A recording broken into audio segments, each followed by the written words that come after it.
That's so sad. It's the saddest intro I've ever done. No. We got no modules up in this hoe. Good morning, chat. Good morning. I got a cup full of dry ramen. Be back. Oh, let me refresh chat so it appears. Boop. Go my win rates. Go my win rates. Oh.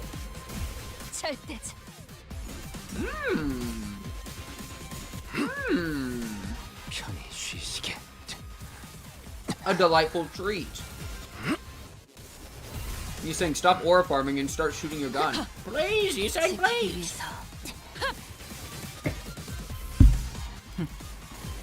Woo! Chat, it's been a long day. It has been a long day. I've been a busy boy, bro.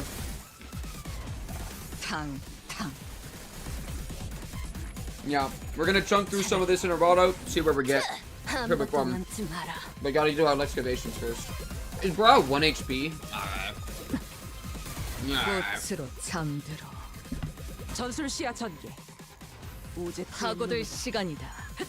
Bro, this is the tech, by the way.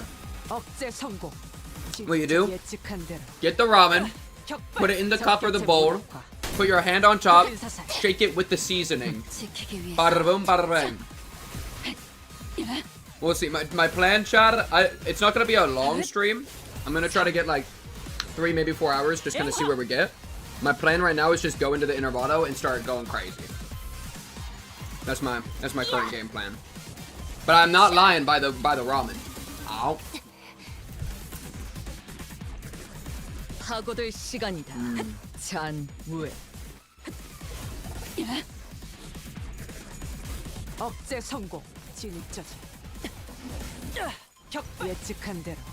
That'd be good. Yo, Eldritch! What's up, Eldritch? Thank you for the gift sub, bro. I appreciate it. Chat, was it you? Was it you that got the gift subscription? Frick, I got fish chewing. 살고자 하는 모든 것들과 함께 무덤으로 돌아가라.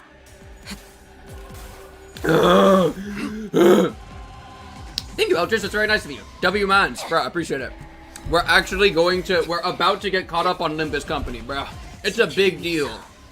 We're in the end game now, and by that I mean we're almost caught up to the current story, which is far from the end game. But listen, we're in the end game now.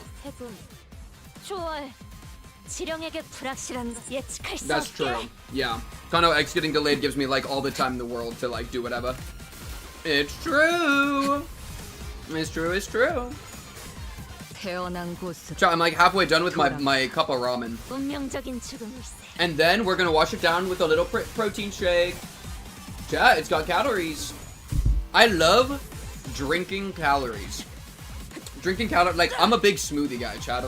Low key, it's probably like 99.9% sugar, but the McDonald's smoothie, the strawberry banana McDonald's smoothie, low key not bad. I actually like it.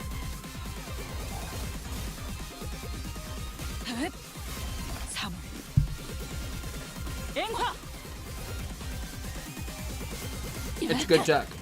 Oh, frick.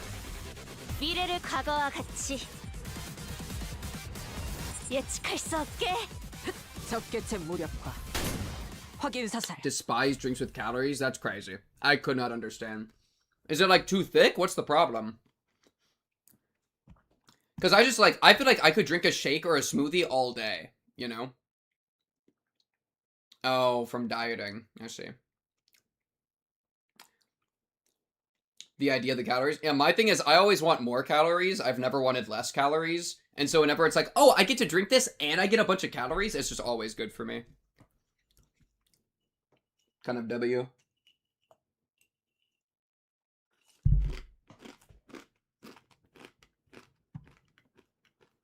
But you could be obese.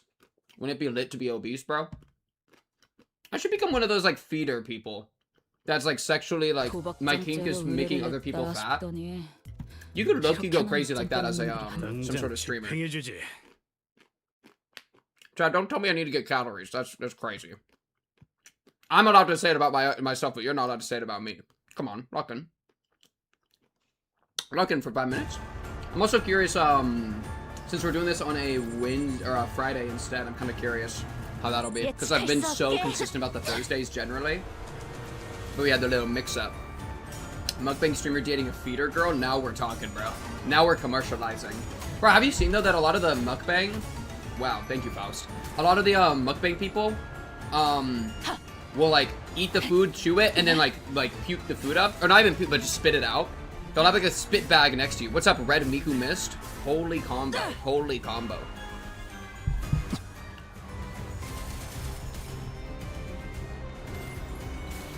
It's like, yeah. I remember seeing, like, some mukbang creator get, like,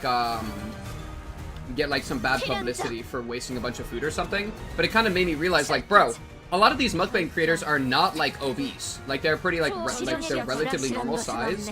There is no shot that they're able to eat the amount of food that's in front of them. It's actually crazy. This sky is up. Okay, go to your room. Go to your room.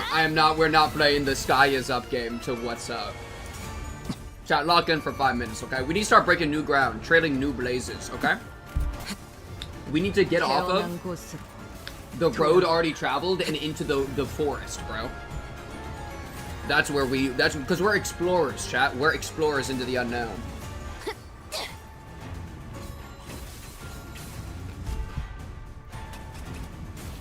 Yo, frick this bear. I'm so tired of this bear.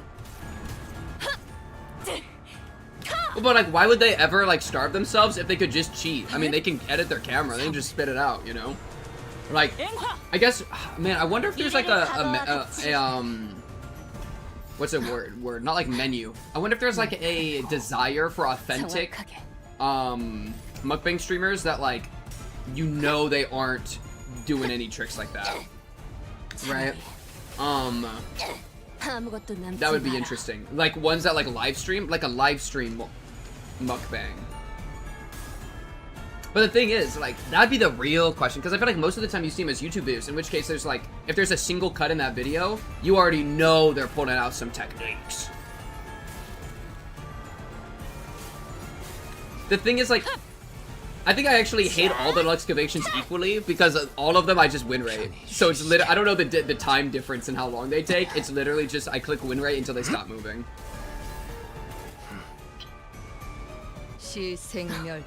Because people would just assume they're throwing food out. I feel like that's what they're already doing though. Wait, chat, do we pull up a mukbang video and check? Let me just look up mukbang. Let's take a little peek-see, chat. Mukbang.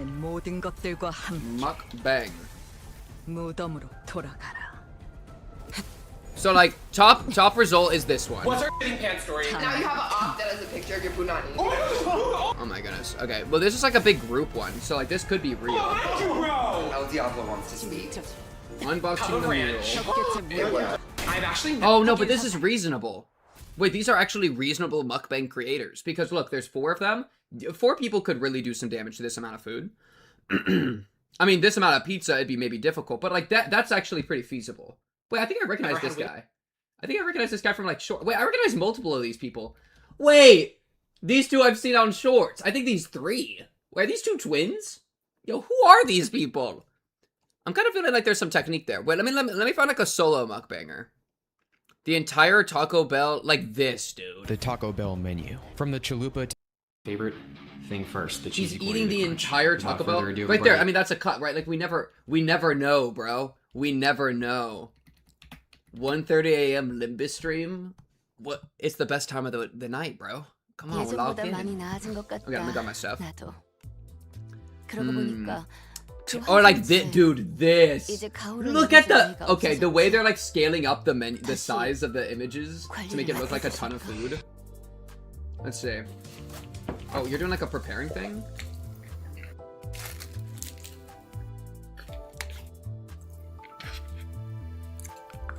Wow, he's not even commentating, he's just put captions in. That's crazy, he wrote captions in. Isn't that interesting? Alright, I'll respect the sleep schedule just this once. But like here, he could definitely be spitting it out in between, right? Like, all right, he's chewing, he's chewing, he's chewing. Is he swallow though? We need to see if he swallows. He's chewing, he's chewing, he's chewing. There was like a mini cut there, but I think he's still chewing. I see food in there. I see food in there. Still chewing. Are we seeing swallow action? Oh, you get distracted by the dog. Wait, one more. Okay. Lot of intake. I mean, that's a little cut, but like it was continuous. He's chewing. No, this does seem pretty legit, actually. Maybe I'm just wrong. I don't know, though. Like this? How much food he still got in there? How much food he got in there, Chad? And then look, he's putting in like this slice. Did he swallow? Where's the swallow, though? Cuts away. There's no way to know. I don't know, Chad. I don't know. Anyways, we're playing Limbus Company. Oh, let me grab some lunacy. Pitiful 300, bro. I need more. Mukbangs are the most American thing on the internet? Bro, but I feel like most of them are actually like Korean. Are you human? As much as anyone. But some are just vomiting it out after. I do suppose. They're eating like royalty, bro. Where they eat a ton and then puke so they can eat more. But I feel like they could just, you know what I mean? Like spit it out with the cuts. Yeah. It's like, I feel like mukbangs are spiritually American, but then for some reason they're actually Korean, which is like, but why? You gotta wonder. Like, what even, like, motivated the mukbang market in Korea? Like, what about Korean culture was like, yes to mukbangs? I don't know, bro. I don't know.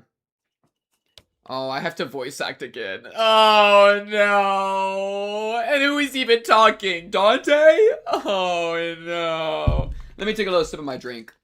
Speaking of mukbang, bro, I was actually eating. I don't get the point of watching mukbangs. You're just making yourself hungry. Well, maybe that's what people want. Is like, they're like, because I feel like mukbangs, I don't get it. No, I haven't done anything out of stream other than like a few excavations, maybe.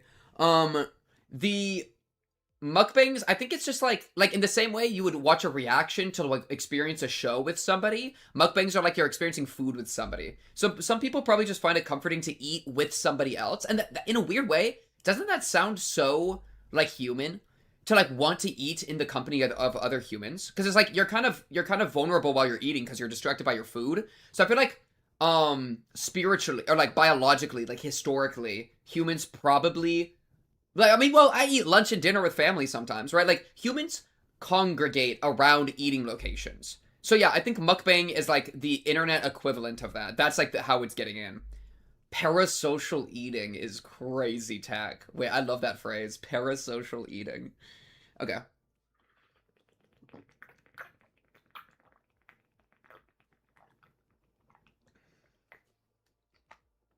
Chat, did any of you just get thirsty from watching me drink that?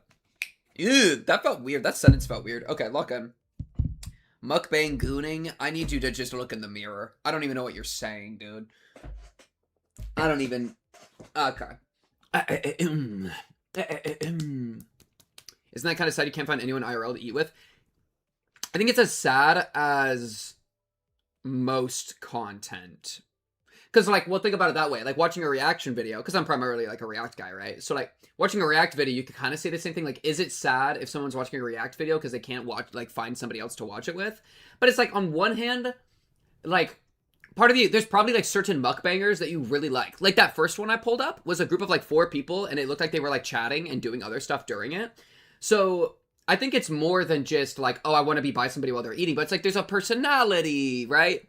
And there's like the performance of it and the quality, you know. I think there's what they're eating, you know. If they're eating a lot of food, it's like, whoa, you know. I feel like it's not too sad just because there's so much more on top of it, because that's how like content works, you know. I think that is much in the same way as like any other form of content. Okay. No, wait, for this one we should go about it like No, Heathcliff's been in the Vanguard for too long. I should pull him back and let him... Dante. Huh? Oh, sorry, did you say something? I provided you an answer to your question, but you exhibited no observable response. Wait, are these the world's most crispy fries?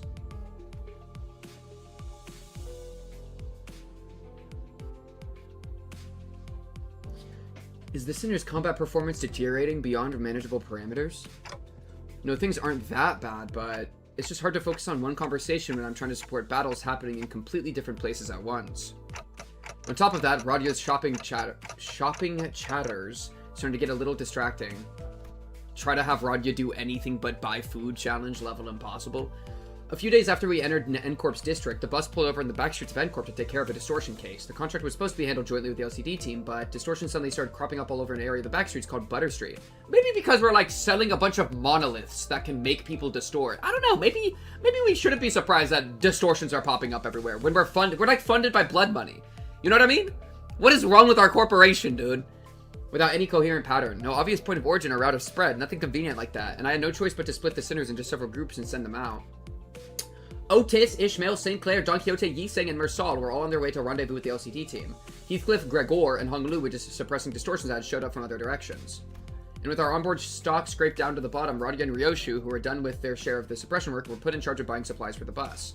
As for Faust, she decided to stay behind with me on the bus. I wanted to get through the consultation sessions I'd been putting off, and thought I might as well get myself some much-needed practice with handling the new golden bow power I'd acquired. To reiterate, there are no issues requiring special concern regarding Faust. It is true that Faust has, on several recent occasions, expressed dissatisfaction with a certain Faust. However, those instances should be classified as a mere personal grievance.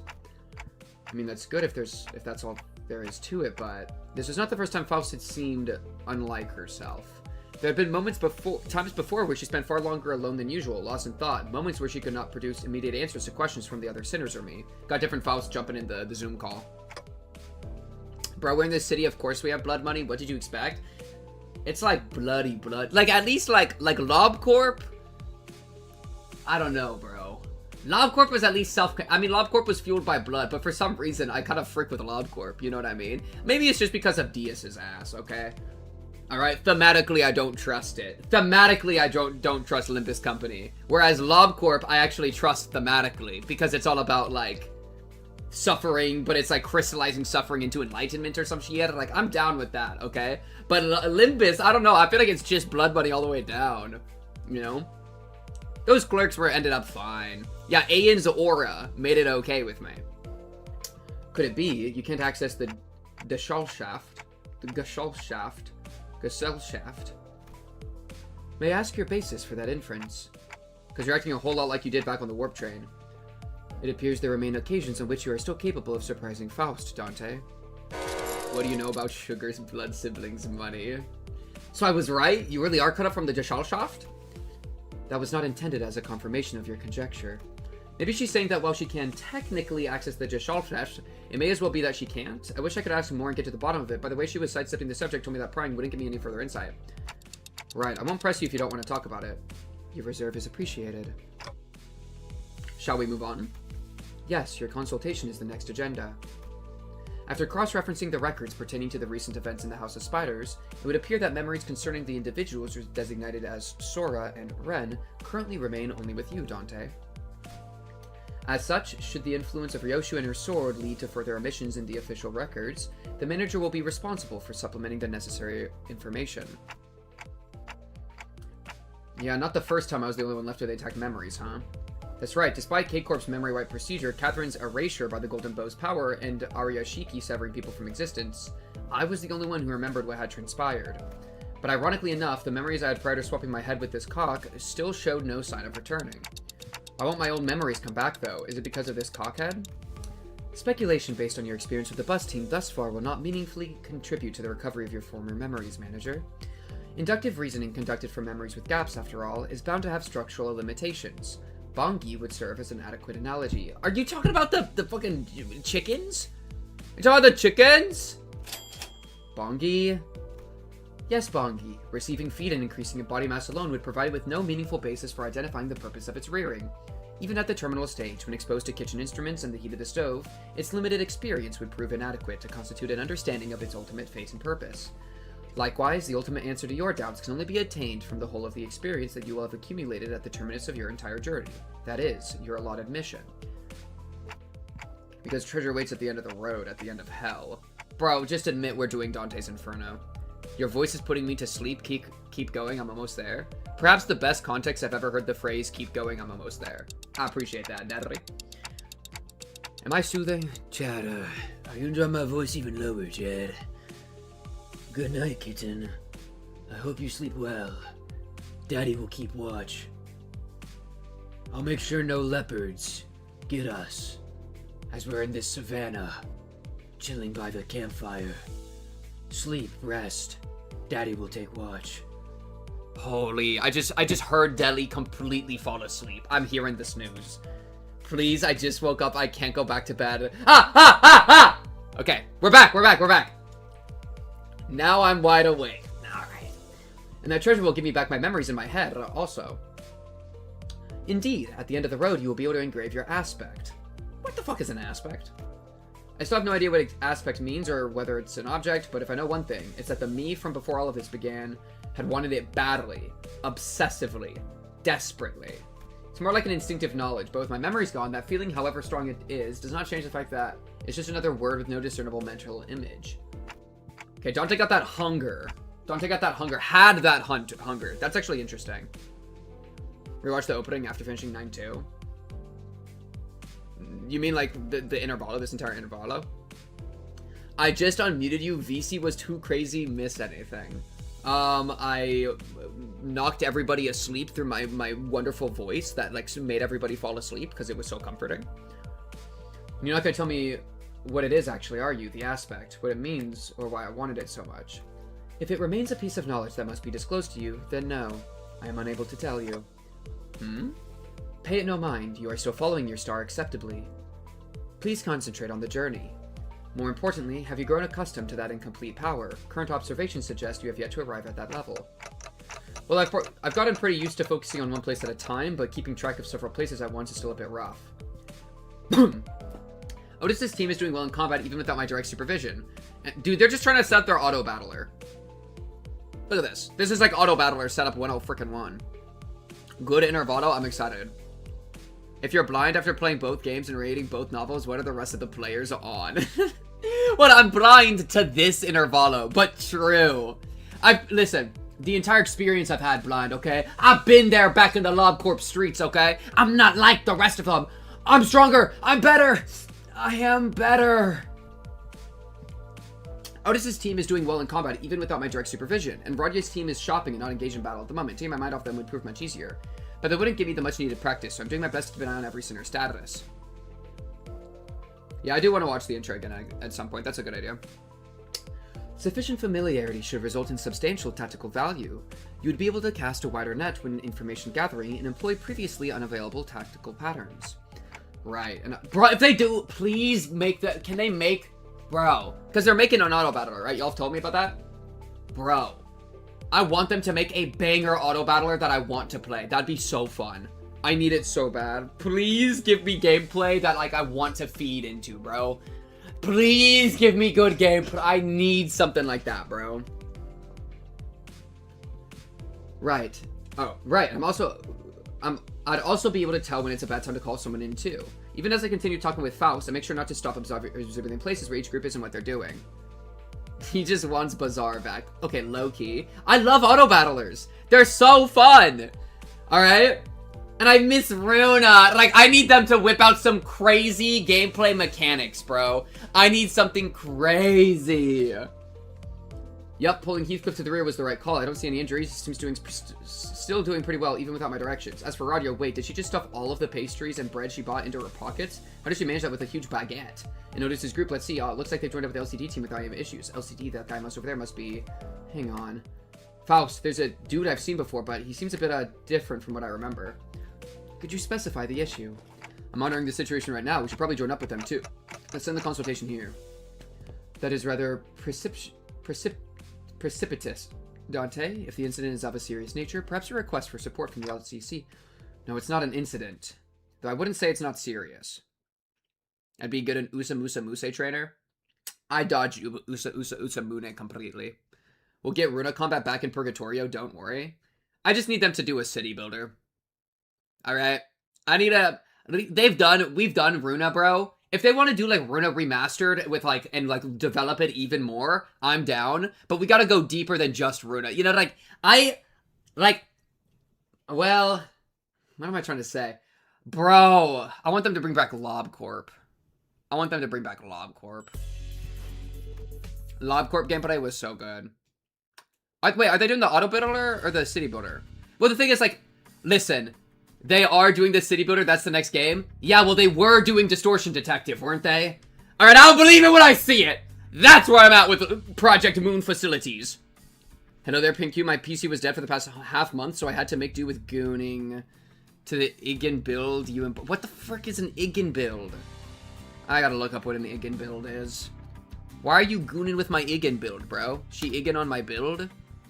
Igen build. Das Igen build, or self-image, is the personal view or mental picture that a person has of themselves, including their own personality, thoughts, feelings, and actions. It is shaped by self-observation how we think we fit into the world.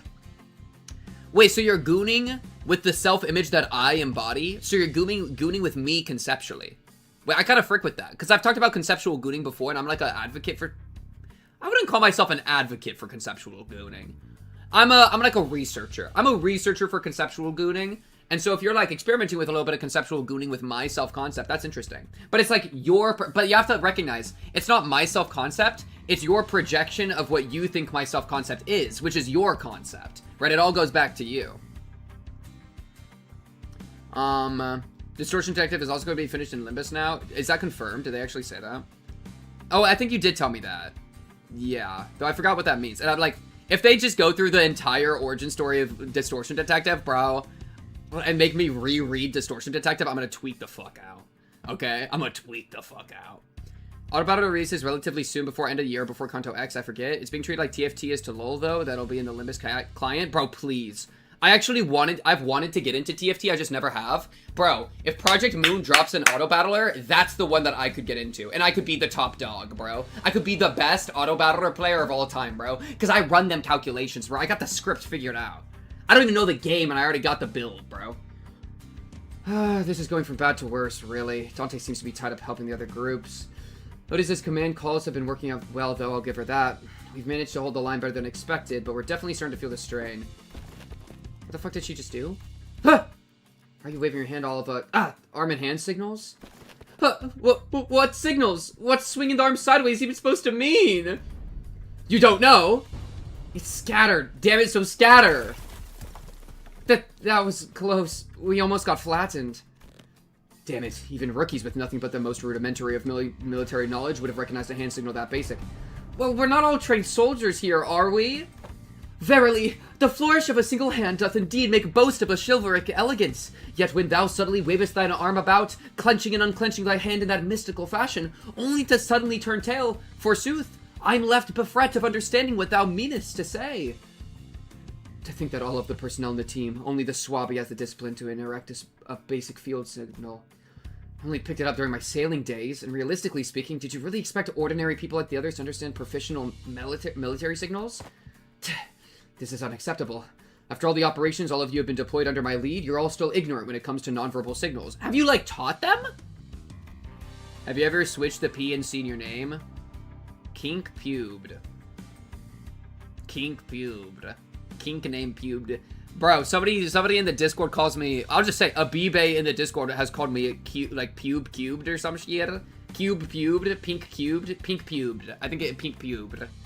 Pink pubed dealt damage, bruh. That KJH's tummy is released with the Star Smoke War 2 and that the auto battler will be related to the war state. That is what would make the most sense to me. I feel like that's a good theory. Yeah. Because I don't remember if somebody said this or if I just thought it. But that, like, the auto battler idea would be, like, the Smoke War itself. And we'd be, like, deploying people in the Smoke War. I thought that would make a lot of sense. Because they've been such, like, a live, what's it called, like, live production series, Limbus Company. And so it would make sense that, like, with the foreshadowing of the new Smoke War coming, that there could be, like, something to do with that. I don't even think Dante would know those signals. Yup, might as well be splitting hairs, literally. I forgot Yiseng was here. Let us appease our agitated hearts and follow Miss Otis's instruction. We should disperse and withdraw. Megaton landing! Hey, pretty cool, huh? Let's face it, I know how to make one heck of an entrance. Whoa, aren't you supposed to be cleaning up the distortions upstairs? Oh, finito a million years ago. You guys were taking forever, so I figured I'd take a peek and lend a hand. You're welcome. Split by your thundering descent, the floor's form and shape are now crushed beyond mending, sunken deep enough to be likened to the incipience of a wellspring. What the fuck is an incipience of a wellspring, he's saying? Don't you worry your head about it. That's all after teams to take care of. Anyway, that should be all of them, right?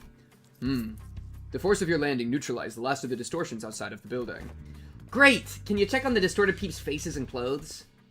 Their faces are all segmented. Makes my skin crawl. Not a pleasant sight. As for their attire... This one appears to be a sweeper, and that one yonder bears the attire of an ordinary fixer. And this distortion I landed on, probably a local resident, judging by the clothes. Did any of you happen to see anything nearby bursting with a big pop and flash? What'd you say, you saying? Nay, not once. Okie dokie. You know what? Then let's all head upstairs. This suppression request is kind of a pain. We'll need to put together a nice, neat plan before we start poking it too hard. A plan, sayest thou? How? Was this not a mere matter of slaying distortions where they stand? Bro, I would love to play a D&D character like Don Quixote, but I do not know how to, like, improvise her kind of dialogue. Her dialogue is so, like, specific, you know? And it would be so fun to play a character that has that very, not like an accent, but like a very specific, like, way they talk. And, like, I kind of do that with one of my characters now, but hers is so unique that it would be really fun to play something like that, you know? But it's like, how do you even, like, verily, I say this unto you. Fear not the shadow, but rather the light, that which you cannot see. Okay, wait, I low-key cooked there. But that'd be fun. I feel like it'd be fun. Just be yourself. You and Dawn are kind of the same person. I'll take it, bro. Bro, I'm a thug whenever my shoes are off. Talk about it. Dawn has to be a paladin, right? Yeah, probably. And charisma as a stat makes a lot of sense for her because she's like, I think... her wisdom is like a 7. Her intelligence is a 7. Her charisma is probably like pretty good. Because she's lovable. I think it's force of personality is charisma, right? She's probably like a paladin, but she actually is like a level 20 like blood fiend sorcerer or something. But she has to like let go of all of her stuff, you know? Anyways, a plan, sayest thou? How? Was this not a mere matter of slaying distortions where they stand? Huh? Wait, did nobody brief you? This has often been the structure of our assignments. We are given instructions, we perform them, and only afterward do we begin to perceive the nature and contour of the task to which we have committed our hands. Really? Well, guess every department has its own way of doing things. No big deal. I'll explain everything once we're upstairs. Oh, by the way, you didn't get to meet the whole team last time, did you? Only our new girl this time. That dude, I mean. Mr. Bamboo Hatted Kim's also here, so... Huh? He's okay now?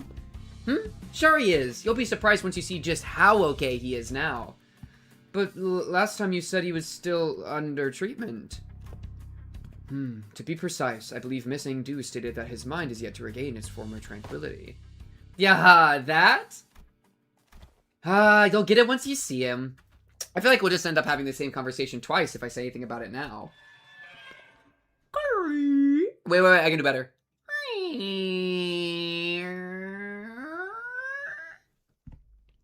Were you spoiled about this event?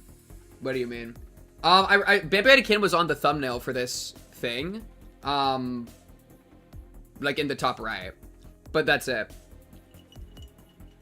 Oh, Ezra was smack dab in the middle of the Intervalo event screen. Oh. What in the opening to this one had Bamboo Hatted Kim on it. So I saw Bamboo Hatted Kim, but I didn't know Ezra would be pulling it up. Because it's that's just the Intervalo thing though. Oh. And this was right before he did Kanto 9. Oh, right, and wouldn't Ezra have just been like... Yeah, because Ezra's a big part of Kanto 9, so it kind of would have done that. Pink, if I get one more ad, I'm suing. Deli, I literally have it at... Twitch? I have it at minimum. Yeah, Ezra physically appearing. No, that makes sense. Yeah. But yeah, if ads are bad on Twitch, either subscribe or just go to YouTube. Ah, you've arrived. Ah, it's blinding. It's so bright. The midday sun is pouring in like crazy. Yet the warm tickle of the sunbeam is rather agreeable. No, this is not sunlight. Because unlike this, there is more to the sunshine than its warmth. And what exactly is this light? Ah, why is this thing on again? It's bright enough to fry my eyeballs. Apologies, Lady Ezra. I am yet to be accustomed to this machine. This is my first time laying a hand upon the complicated workings of such a contraption. It activated of its own accord, and I have yet to discover the method by which it may be silenced. Who knows who the fuck this is? That's why I told you to leave it alone. Fiddling with things you don't understand usually ends with a something, or you broken. Nothing good comes of it, I tell you. Oh shit, was that Paper-Headed Kim? Oh, my fault, Kim. But, Mentor, Lady Moses has instructed me that in every moment and event, clues are hidden under the veil of one's surroundings and must be examined with care. Oh no, I just killed all his aura. I just killed all of Bamboo-Headed Kim's aura. Wait, is that his voice? Yes, and only that only works if you're savvy about the knack. Wait, Loki! Wait! Loki! Does it ever work for Bamboo-Headed Kim? That he's like, what if he's actually kind of, no, he's too stoic, I feel like. What if you do it stoic, like, Yes. What if he talks like this, but stoically, which means with a slow cadence and with self-assuredness? Like Oogway, Master Oogway from Kung Fu Panda. he's Master Oogway from Kung Fu Panda, chat. I figured it out. Hang on, did you just say mentor? I had not yet afforded a proper opportunity to introduce him to you. Bamboo-Headed Kim. This here is the esteemed leader of the Blade lineage, who is all but a master under whom I have apprenticed. Do you really have to dress it up like that? I told you I only took on the role because there wasn't anyone else around to take the job. Switch, where's the switch? Aha, gotcha! Yo, what the fuck? It was... All the aura has just disappeared, bro. Whose room are we in? I see normal cracks on the wall, Bamboo-Headed Kim. You live like this, bro? And dude, why are you only up to half on your own identity card, bro? They couldn't tilt the camera down a little bit when you're grabbing that photografia? Bamboo-Headed Kim, I don't even see your Bamboo-Headed, like, thing on it. Oh, fuck! Wait, that's Bamboo-Headed Kim in the corner. Wait, is this just a stand that you have your cloak on? Wait, damn, Bamboo-Headed Kim is hot as hell! Look at Bamboo-Headed Kim! Is that Kim? Yo, why is he so hot? Wait, he's not even standing there. Goodness. Known as Bamboo-Headed Kim. Oh, I didn't know he was chill like that. He's not even an old man. He's not Master Oogway at all. He's just some guy. Oh, no. He's a hot twink. Okay,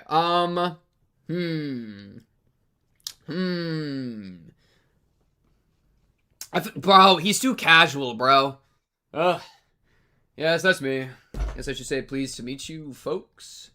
He's just chill, bro. He's just so chill, bro. I didn't realize he was chill like that, though. Roki! I did not realize he was chill like that. Search for the inflection point. He's just a gacha male character. Yeah, he's kind of like standard template. Okay, so... Wait, go back to Baby-Head Kim. Oh, no, I think we're here. What is this photografia photo studio? Sup, char? Limbister, rockin'. Oh? Manhwa protagonist? Bro, wait, you want me to tell you my biggest critique about manhwas, like, overall? Why do all the protagonists look the same? Every single time. Or, like, this is kind of like a webtoon specific thing. I feel like they always look the same. And, like, the saddest thing... I'll make this a really quick tangent. There was one webtoon I was reading that was, like, pretty good. I was enjoying it. And the main character kind of looked like Gregor. I'm not even gonna lie. He looked like Gregor, and I was into it. It was like, oh, hell yeah, Gregor. But then... he cut all his hair, and then looked like a basic fucking bitch again. It pissed me off. Like... here we go. Let me find a good picture of him. I already got the webtoon up. I'll show you. This is a veteran of the apocalypse. Like, bro. See this guy? Wait, maybe I, like, lower... okay, that did not really work. Wait. Like, oh, front. Apple Music and privacy. Okay. Maybe I could get a better picture of him. But he just looks like a guy. Look, he's got a man bun. You see his man bun? Right? And he's got like stubble and everything. And then he got his haircut later and became the most standard, basic, nobody stoic NPC. Like, it's so sad. They all end up just getting the same personality. Look how he looks later. Like, you can barely see his face, but you already know exactly what he looks like. It's like, bro, why are we killing all the personality? It's just so sad, because he was so cool. He had so much aura, and then he cut his hair, and then I dropped the series. I literally dropped the series because of the design change. Easier to draw and make reference from? Exactly. And, like, self-inserts, yeah, being easier to self-insert. It's so frustrating. And that's, like, I'm not trying to, let me look at Bamboo-Headed Kim a little bit more before I, like, throw that all onto Bamboo-Headed Kim. It was, Veteran of the Apocalypse. I read, like, 8, and then I dropped it because he cut his hair, and I was like, this is not, okay. And I hated how he looked, and so I dropped it. But, like, yeah. It was, I hope Bamboo-Headed Kim gave me that slight, like, gut impression. Also, oh my goodness, it's hot as hell in this funky-ass, hot-ass room I'm in. Is that the Grim Reaper?! I just screamed so loud, by the way, that my ears started ringing. Not even trolling. Okay. More often than not, first impressions are prone to change. It's a Berlizzi reference, bro. Imagine self-inserting instead of turning on your own imagination, daydreaming about being your own person. Facts. Self-insert fiction is like bait. Or it's like slop or something. I don't know. Well, I'd have to think about it more. Anyways.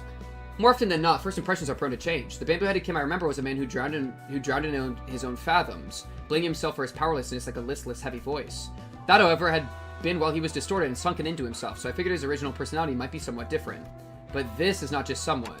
His personality isn't even in the same ballpark as my expectations. You're telling me this guy here is Bamboo-Headed Kim? Yup. We double-checked with Ezra and... Oh, wait. Kachan. I'm so excited. One for all. Detroit Smash! Yup, we double-checked with Ezra, and she said he really is the same guy. Oh, that fire to your head's not hot at all. Fascinating stuff. Can we check again just in case?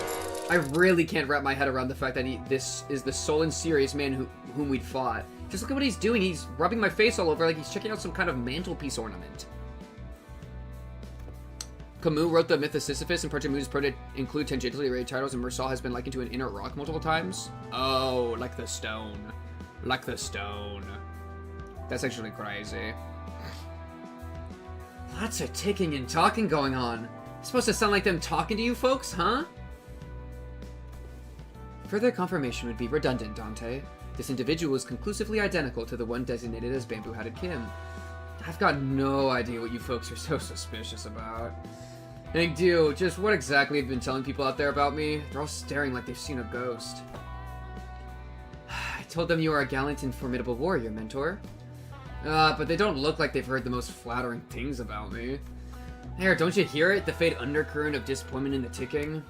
I also told them that you are a man of few words, but with much affection for the followers under your command. Dang, do. Yes, Mentor? That's a complete and utter lie. Man of few words is definitely not something you can say about a guy who's as talkative as me, don't you think? Yet I spoke no falsehood. Although your conduct is rather shallow and perhaps less refined for a leader of an organization, you are much more reserved and taciturn when conversing with those unfamiliar to you, are you not? No matter who one may be, one is bound to inspire either approval or disapproval from those around him. So I refrain from mentioning any truths that might invite the latter. To even hint at anything that might tarnish the reputation of my master would not be unlike spitting on his name, and mine by extension. I simply had no reason to put on airs in front of my own folks. In any case, so you can't see anything if I block this part, huh? Do tell, how many fingers am I holding up? Those are not my eyes, you know. Your own folks, huh? Then you have already acknowledged and accepted that you now belong to Limbus Company. Otis is so excited to obtain slaves. What a Greek, bro. Wait. I actually don't. Wait. Yeah, Otis would have been down with slaves. Like, the Odyssey, like, those Greeks were fine with slavery. Because, yeah, I'm pretty sure they were. Chat, any like history buffs that can like supplement? I'm pretty sure that she would actually be down with slavery, historically, and like what she's pulled from. So low key, the way that she's like, you belong to Limbus Company, kind of like lines up with that. Am I right or am I right? Yeah, I'm pretty like. I think it kind of varied between the different ancient Greek like areas, but yeah, like Aristotle was super into slavery. He has a defense of slavery, which is my one of my like favorite discussions about slavery is Aristotle's defense of it. Now, guys, slavery is bad. Don't get it twisted. But it is interesting to hear how Aristotle like defends it, and I think it's the best argument I've heard towards slavery. The TLDR is that like some people are so bad at controlling their own lives that they'll be more happy if someone else controls it for them. So it's actually good for the slaves to be slaves because they can't be trusted with their own lives. And it's like, I think that's actually, obviously, who can decide that, right? That's where the argument breaks apart, is who can decide who can like make those decisions. And so enforcing yourself on others is like wrong, because you're like supposing you know better and that, you know, but like, yeah, there's some people that like, if I had full control over their lives, they would be happier. I do believe that for some people, like absolutely, you know? So, yeah, it's kind of a fun thing. Yeah, historical good night, I'm going to bed. What the fuck is a historical good night, Deli? Good night, Deli. I hope you can sleep well. Inherent slavery is the only way to explain why some people defend billionaires. This message was brought to you by the Index. No, wait, literally. Oh, that's actually a good comparison a little bit. Yeah, because it's like people that don't have their own, yeah, I mean, exactly. The people that are into the Index give up their autonomy, right? And the Index does it all for them. That's that's actually a great comparison to slavery. I really like that. Thank you, Daddy, thank you. Odysseus specifically was also pro-slavery and owned, commanded, and executed enslaved people. Yeah, there you go. I'm not at all surprised. Because most were, yeah. Hey, how times have changed, chat. Why didst thou not pay a visit to the LCE? Verily, when one's mind is plagued by the absence of tranquility, venturing forth into the open air and touchable field of grass cleareth the storm of the heart. An assassin of the company is expected to act in the company's interest, yet, for whatever reason, I didn't see you fighting on the field of battle during Operation Spider-Pyre. You'll have to account for your absence in the mission. Otis addressed Kim as though she was conducting a formal investigation, every word flat and hard. It was obvious that she was not about to let her guard down anytime soon. Yeah, ideological slavery, yeah. What mission? Oh, that one. Kim finally seemed inclined to assume a more serious disposition. He stopped peering into my face and turned toward Otis, although his hand was still on my head. Alright. Clearly there's some disconnect in expectations here. Listen here, you. I'm really not all about that hard, bothersome work. Get what I mean? The real disconnect was between his stoic expression and the words coming out of his mouth. What? That's the most shocked I've ever seen her look. So let's talk about the kind of fellow I am. Meet the resident layabout who's forced to do his job with a frown, too, I might add. Only he's got absolutely no other choice. I'm really not some big-shotting dude's apparently been promoting me as, folks. And I'd very much like to stop getting roped into stuff that keeps putting my life on the line. Fine, then why did you join the LCD in the first place if you'd rather be unemployed? No, never mind. They probably forced you to stay. Catch on quick. First they spout this nonsense about distortions and all, and then force hired me, calling me a company-owned resource or whatever. The other day they were again on about what's his name? Golden Bow? Yeah, they invited me on a tour to another department to listen on some important presentation. And I accepted. I thought it would be a fun opportunity to broaden my perspective. Hang do, dear. There are times when your commitment to duties shines brighter than the sun. I find that attitude so dazzling that I have to squint when I'm looking at you. Who knows, maybe that's why I'm wearing this bamboo hat, to shade my eyes from your utter brilliance. Do you mean to say that you are in need of a shield to protect your eyes? Yo, why Ing do look kinda spicy right here, bro? Okay. I want to be mommied by a rich older woman like Diaz. Bro, you're looking at the Limbus okay, no. You're looking at the Project Moon cast for a mommy and you're picking Diaz? I'd like the crack you're smoking so that I can throw it into the toilet. What is wrong with you? What is actually wrong with you? We got Jabura, we got Bina, we got, like, Ezra, we got fucking Uriah Atelier. You're going for Diaz? We got Moses! You want a mommy, and you're not looking to Moses. I don't get it, bro. I don't get it. Weak sauce, give me Ahab. Okay. Whoa, whoa, whoa, whoa. Okay. That, like, okay, Diaz, I don't respect. Ahab, you've out-freaked me. I can respect it, you've out-freaked me.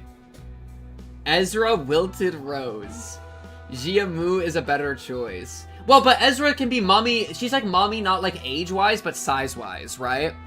Because she's just huge. She's a huge woman. Moses is broke. Yeah, you're right. Moses is low-key Diaz's lapdog. So yeah, honestly, you should go to Diaz because Diaz is Moses' mommy. Oh, so Diaz is grandmommy. I get it now. Lady Ezra, might I submit a request for a pair of sunglasses for my mentor? Only if it's not too much of an imposition on the budget, that is. That right there. That's what I keep telling you not to do. You can't just say yes to every silly thing he says and turn it into a supply request. Small expenses add up a lot, you know. You gotta save up everything you can in the piggy bank while you still can, or you'll end up broke. Is there truly no room for reconsideration? No means no. And pray make the purchase for me. I shall cover the cost myself. No Wait, what? My poor mentor is in a state of great discomfort, yet I possess neither the wisdom nor the knowledge to navigate the silver tongue of merchants in the maze of stalls to locate the very best item. So I must beg this favor of you. You're giving me a freaking headache, girl. I'm aware that you and yours are no strangers to such dealings. There is no one else I can trust to complete such a procurement with the swiftness of the wind. You know what? Never mind what I said. I'll just get you what you want. You heard the gentle lady, mentor. Your suffering shall soon be alleviated. Right. My apologies for interrupting you mid-conversation. Pray, continue. You had reached the part where they invited you to tour another department? No sooner Ingdu's words left her lips than her eyes glinted with something I couldn't really put my finger on, but it was a strange intensity that sent a chill down my spine. Bro, she is a huge fangirl, bro. Jishun feet. Herman. True. Honestly, Herman. Honestly. Harmon's actually good, bro. And then you could be Gregor's, like, sibling. Gregor can be your sugar sibling. Wait, what do you call... Because Gregor is her son, and we would be her, like, little, like, sugar baby. And so we would be sugar baby, so we'd be a sugar baby, but he'd be a normal baby. So what is my relationship to Gregor in that case? Would it be... It's not... We're not sugar siblings, nor are we normal siblings. Nor are we bloody sugar siblings. Because bloody sugar... I don't know what it is. I don't know what it is. You know what I mean? Yeah, so that day I was just gonna relax here and watch some TV. Well, good on you for showing up to work today, I guess. Let's just say there's a debt to be repaid. At least you understand that we are indeed indebted to the company. Half sugars? I like half sugars. Yeah, I suppose I do. Kim's gaze lingered on Ingdu's prosthetic arms as he answered. True. I forgot about that, actually. Oh, Miss Ingdu, your arms. Only after following Kim's gaze did Sinclair seem to notice Ingdu's brand new prosthetic arms. Last time we saw her, Ingdu had lost both her arms, and I remember Ezra asking her to sit tight and choose the type of prosthesis she wanted. The arms are probably it. It's not just the arms, even her clothes are different now, and that sword. I had these arms fitted anew as soon as the operation was concluded. The gracious host and one of the LCD's teams had prepared them in advance. With evident satisfaction, Ingdu held up dark metallic wrists as if to showcase them. The components fixed her along her arm clicked and rattled, unfolding for a moment before neatly folding back into place. Oh, such graceful smoothness! Yet to machine articulation. 'Tis as though I am beholding the marvelous prosthesis of the illustrious Siegfried himself. Callback. Yup, the showcase would have gone lackluster without that trademark reaction. Those are strikingly... Kachan! Those are strikingly similar to Schwartz Industries and 7 lineup, but I thought that model was discontinued. Of course, the racist Sinclair would know all about prosthesis. Bro, like, dude, Sinclair's the type of racist that he's like the educated racist, and that's not a compliment, right? He's like the racist that'll like tell you your exact family history, genealogical back thing, and then start talking about like the size of your skull. Like, bro. You are not what's the skull science called? Or like science. What's that called, Chad? Any competitive racists out there that know? Fuck, what's that called? Phrenology? Phrenology? Yeah, phrenology! Yes! Yes! Bro, Sinclair just did a phrenology tactic, not even trolling. And then he's gonna pop up, a certain Sinclair's gonna pop up and rip both her arms off. Dang, chat knows all about phrenology. Chat, why does the Pink Cube chat know so much about phrenology? Chat? You gotta tell me something? I didn't expect y'all to be on the draw so quick with that one. Nah, not theirs. It's one of the prototypes developed by LCD's Phenomena Deciphering team. And they put them on Earth for trial. Doubt you'll find another like them. They're based on technology spun from distortions. We can just rip technology from distortions? Bro, how big is our torture Bro, we got a torture basement with like 50 different distortions right now, and we're using them for science to develop new gear. Disco Elysium, that's fair. Yeah, because I do know, I played a little bit of Disco Elysium, and I do remember the phrenology guy. Now he's a competitive racist. Chat, one day I might go into I might do a Disco Elysium, playthrough. Which, I'm getting a phone call. Let me answer this real quick.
You're right. I thought I clicked it. Sorry, chat.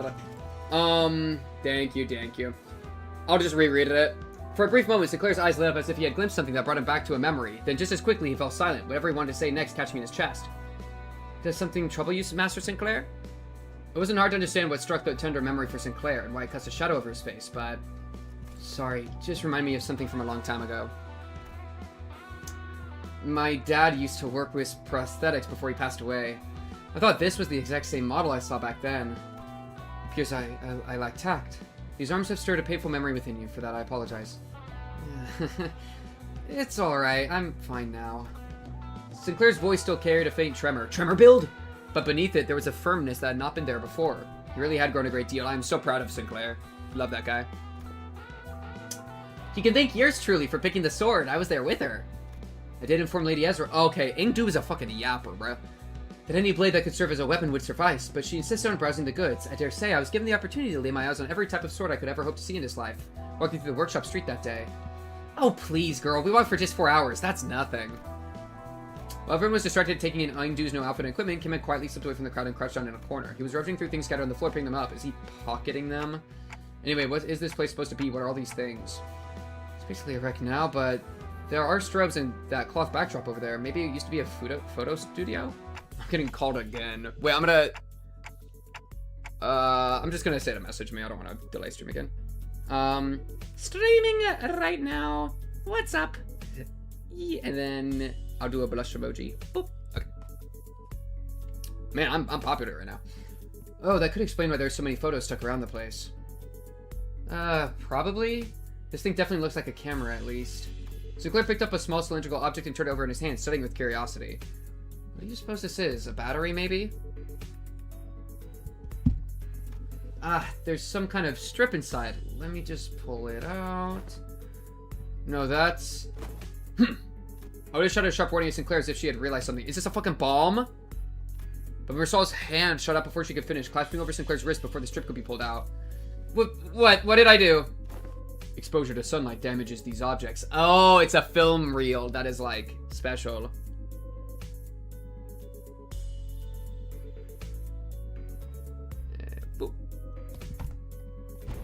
I already pulled it a little bit out, though.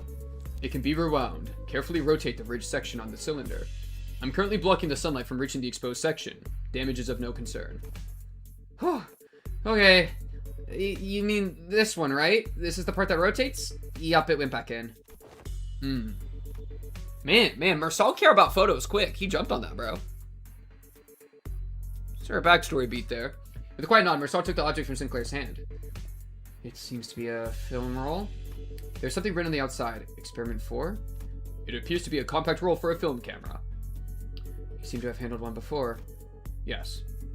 Marcel's answer came without any further explanation, but the way he adjusted the camera on the table certainly didn't look like that of a first-timer. I once received a report containing photographs taken on film cameras during the war. Film rolls used by NCORP are particularly difficult to falsify. They were often used to collect intelligence during secret operations. The film fixes light directly onto the medium, from what I've heard. A peculiar expression flashed on Ezra's face as she regarded Otis. Perhaps it was the mention of war that caught her attention. Anyway, we've managed to regroup in one piece. Let's come up with a plan to deal with these distortions, guys. Where should we begin? Classic Ezra being all bubbly after thinking about war trauma. Did I see the trailer? I don't know.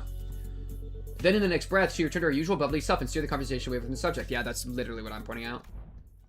Oh, baddie. Baddie, bro. Baddie. Man, she's thick. I love Moses, bro. Respectfully, right? Respectfully, she's thick. Both Ezra and I, we are both still trying to be free of the misconception we inflicted on ourselves. For all her unfailingly perky disposition, Ezra too may be carrying traumatic memories every bit as devastating as Gregor's. Yeah, that's what this entire node has been about. We keep flashing between everybody's different, like, depressing backstories, bro. Does there yet remain aught deserving illumination? Huh? Yeah, wait, you're right. Haven't we cleaned up the distortion already? I can feel any traces of more of the distortion nearby, and it didn't seem like any of the other Sinner teams elsewhere were actively engaged in battle at the moment either. Dante is asking whether distortion suppression has not, in fact, already been concluded. Oh, not yet. These people we fought just now, they only got caught up in the distortion. They didn't actually distort themselves. We haven't even gone close to the distortion's inflection point yet. Inflection point? Anywho, finding an inflection point without the team leaders around is gonna take some time. Maybe it's too bad. Maybe it won't be too bad with your help. Ezra swept her eyes around the room with a look of frustration as though she had been handed a puzzle box with half the pieces missing. She's missing her other piece, Moses. You should put a Twitch link in YouTube description. I keep clicking on the notif and need to scroll all the way down to like your channel links to get to Twitch. That's not a bad idea. That's actually not a bad idea. Wait, Zoe, can you want to just DM me that exact thing so I remember to do it later? Or like somebody else can? But I'm doing the like 911 bystander effect where I'm pointing at you and saying DM me. Thoughts? Does that gonna work? Because that's actually smart. And I could just put that in everyone. Oh, is there? Wait, what? Now I'm curious. Wait, right. Now I'm curious. Let me peek. I could make it the top link, though. Let's see. No, there isn't one. I could make it the top link, though. Let's see. No, there isn't one. I could make it the top link, though. Let's see.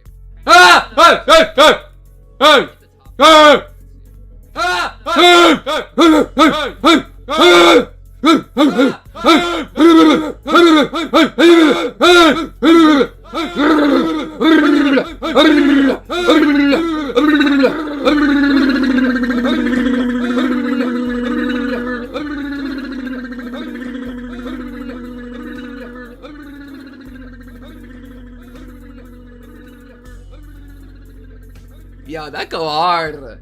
That go hard, bro. That's a tune, bro. Yo, get me in the studio, bro. I'm gonna go crazy up in there. Alright, what was I doing?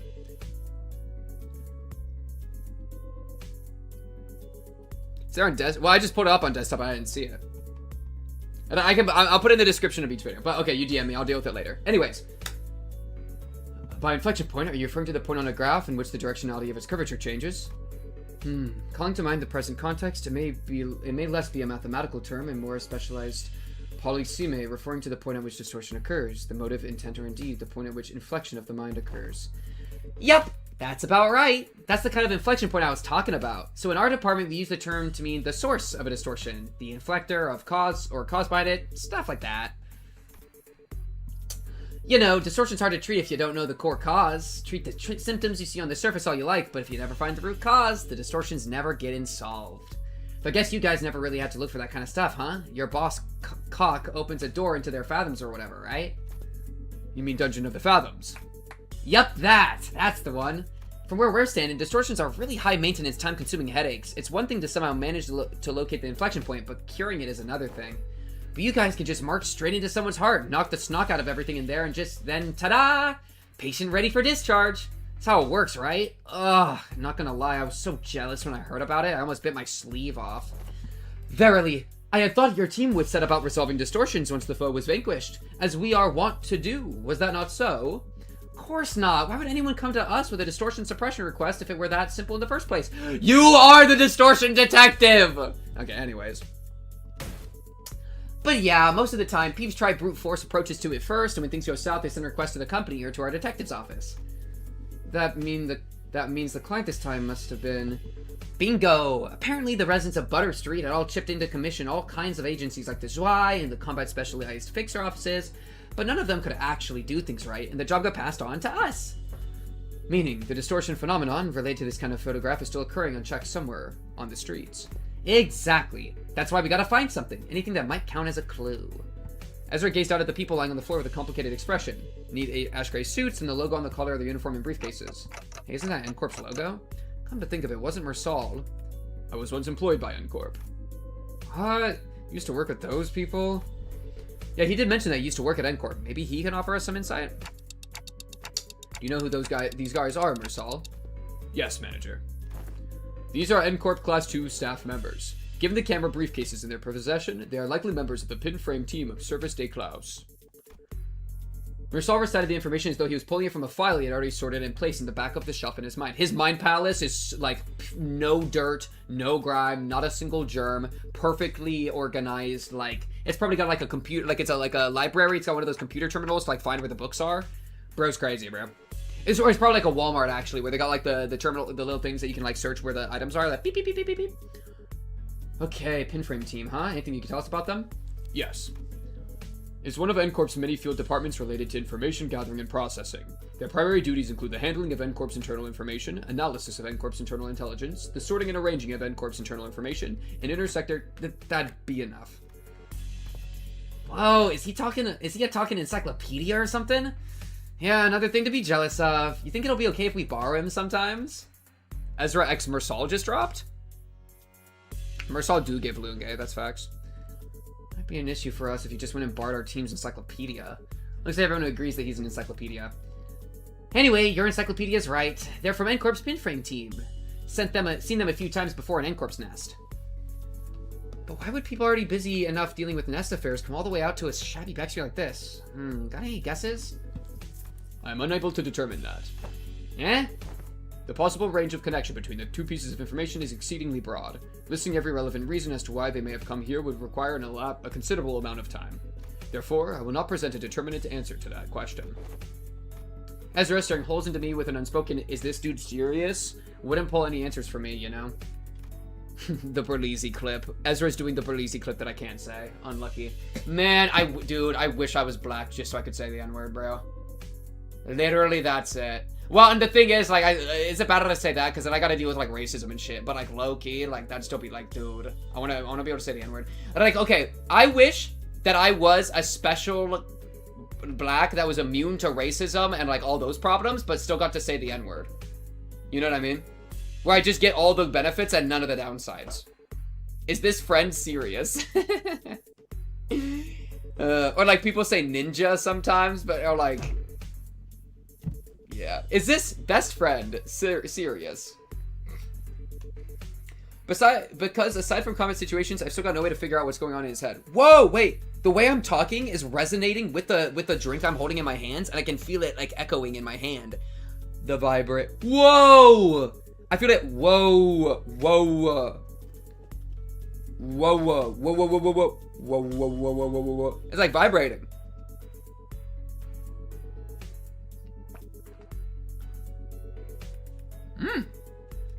Whoa, whoa, whoa, whoa, whoa, whoa, whoa, whoa, whoa, whoa, whoa, whoa, whoa, whoa, whoa. It's kind of fire. Because aside from combat situations, I've got no way to figure out what's going on in his head. Okay, then. Okay, then, Mersal, maybe this will be easier to answer from an objective point of view. Oh, I already threw it away, or else I would do the teeth tactic. And that was when I noticed something I never imagined would happen. Mersal's eyes widened, his gaze fixing me with such force that I could almost feel the faint tremor in it. Tremor build? Oh, he looks displeased. He's stressed. He's stressed. His mouth. A loving stare that came with... Whoa, whoa, whoa, whoa, whoa. He didn't like the phrase objective there. There's no such thing as an objective point of view. Manager. A clipped tone and a look almost bordering on rebuke. Oh shit, he cares about subjectivity a lot. Bro, I gotta read The Stranger so bad. I'd probably be able to cook right now if I actually read the book. I'm putting it at the top of my pile. There we go. I got it prepared, bro. I just gotta actually find the time to read. There you go, I'll put it at top. Wuthering Heights, you've been displaced. A clipped tone and a look almost bordering on rebuke. I mean, if there is such thing as objectivity, we are unable to reach it. That's like a take I have. You can approach but never reach. I'm cool with like an asymptotic approach of objectivity. But no, you can't view things objectively. Like, you're always inherently biased. You can try, but... So, whatever he's rebuking here, I feel like there's some truth to, probably. A given judgment may seem... Didn't I just say the asymptotic thing? That's literally verbatim what he's saying. A given judgment may seem infinitely close to objectivity, but ultimately, all things are subjective without exception. And me and Mersal perfectly agree with each other. That's not bad at all. I fell silent for a moment, lost in thought. Part of it was because Mersal's reaction had caught me off guard, but I also wondered whether this response might be connected to why he would always refuse to make judgments for himself. As if this has something to do with his turn, which I know is just around the corner. Got it. Then tell me 3 subjective reasons you think are most likely for why these people had to come all the way to the back streets. I am this mirror world's Mersal. True. Bro. I feel like I'm Gregor a little bit, bro. I'm just a guy, bro. But I'm also Don Quixote, and I'm also Yi Sang, and I'm also Hong Lu because of Hong Lu's backstory. And I'm also Don Quixote. Well, I'm all of them. Minus Radia. I need to understand who he actually is as much as I can, because I'll never know when I'll get another chance to really get to know him if I brush this off with a simple, oh, I see, my bad, as usual. Thank you, Missing Leg Zoe. Thank you for becoming a YouTube member. Meow. Look, I'll even give you a meow out of that. Bro, wait. Oh no, don't I only have 2 emotes on YouTube membership? I gotta put more emotes in, bro. I gotta put more emotes in. Or like, anyways, no, thank you, though. Thank you. That's very nice of you, Zoe. I appreciate it. W-mans. Alright, Raken. Because I'll never know when I get another chance, blah, blah, I said that. Yes, manager. I presume that their mission was one of, or all of the following. Retrieval of a video recording or recordings in the violation of N-Corp's taboo. Prompt elimination of the violator. Contact with an informant in the backstreets collaborating with N-Corp's nest. Or identification and arrest of a wanted individual or individuals designated by the nest. Taboo? You mean these people could be taboo hunters? Oh, no way. They don't send out taboo hunters for every single violation, you know? Yeah, we got Pink Finger and we got Pink Cube. Oh, wait, trolled. Wait, you're a YouTube member? W. Wait, I didn't know you could do that. That's cool. Broken emote. I want my money back. Chat, if I knew how to refund you, I would. Okay, don't worry about it. Okay, lock in. Wait, my brain is like spiraling right now. Wait, I need like a drink of water. Okay, water's about to clutch my brain.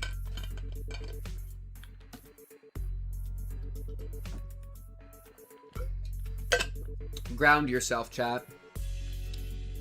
Ezra. Like, wings usually have minor taboo violations to be handled by subcontracted fixer offices or employees of the department in charge. I'd say these guys are N-Corp staff. Missing Dew, what are you looking for in their pockets? I'm looking through their belongings for enlightening clues yet be hidden in their sleeve or the fold of their garments. Lady Moses has been gifted with the art of discerning the truth from what lies before her with but a single glance, yet my eyes are foreign to such a feat. Let me take a look too. This is an employee card and... Okay, this one's a wallet. So let's put that back. We don't want to be robbers. Aha! This might be it! It's an order missive! Ezra pulled a sheet of paper out from an N-Corp staff's coat and read its contents aloud.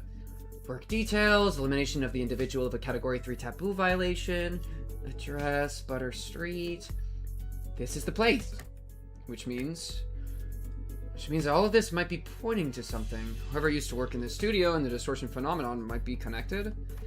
Yeah, now that you mention it, with that whole pop and change thing happened, it did kind of feel like a camera flash. Alright, let's start by combing through this place. Let me know if you find anything suspicious. Oh, at long last, hath the hour arrived for my debut as a detective, forsooth. Don Quixote must have been miffed for... Yeah, I remember when they did that. That was kind of funny. That's kind of, yeah. When she had the little detective clothes on, that was cute. What's up, Haruka, and what's up, Rosario? For getting detective back in T-Corp. No idea she'd been keeping them, but she immediately pulled out the detective props that had been given. That's funny. That had been given to Radio, Ryoshu, and Honglu back then. Verily, I had foreseen that the day would come. Fortunately, Otis wasted no time putting an end to Don Quixote's badly timed shenanigan. A sharp dressing down from her was enough to make our dejected chivalric adventurer stuff the costume away. Okay then, we should get moving too.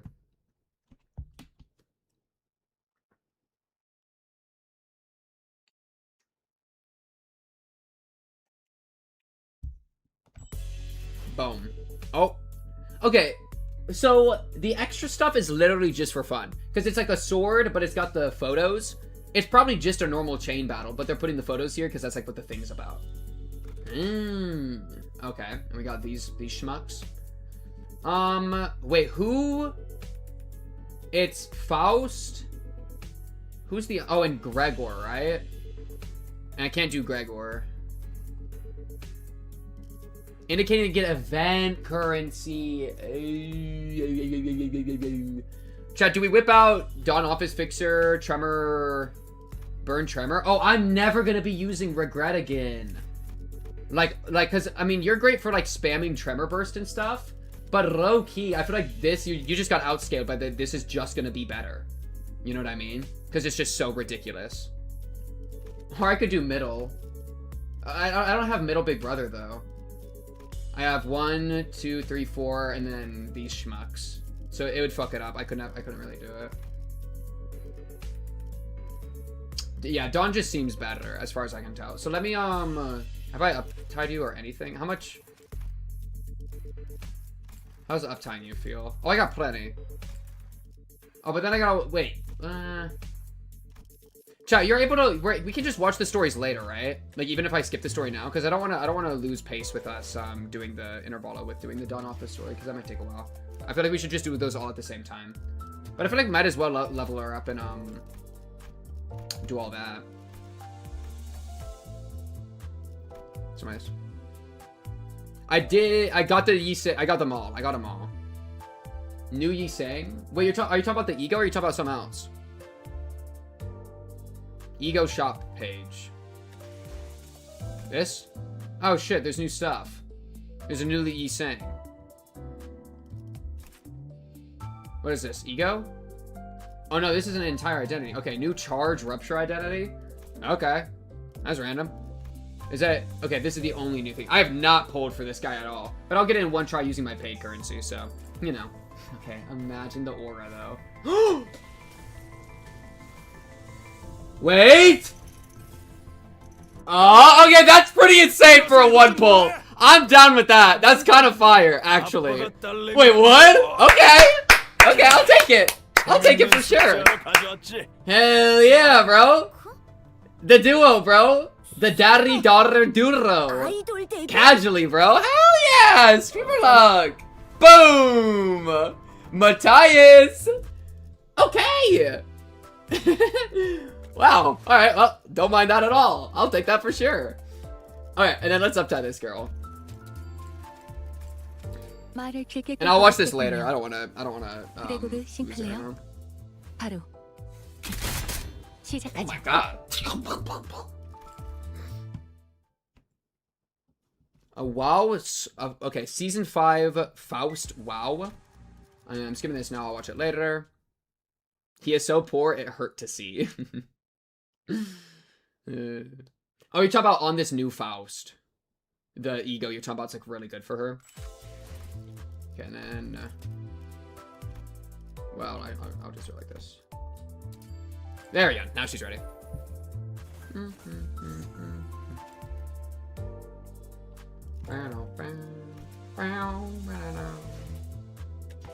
You said like season 4 or 5 ego on Faust.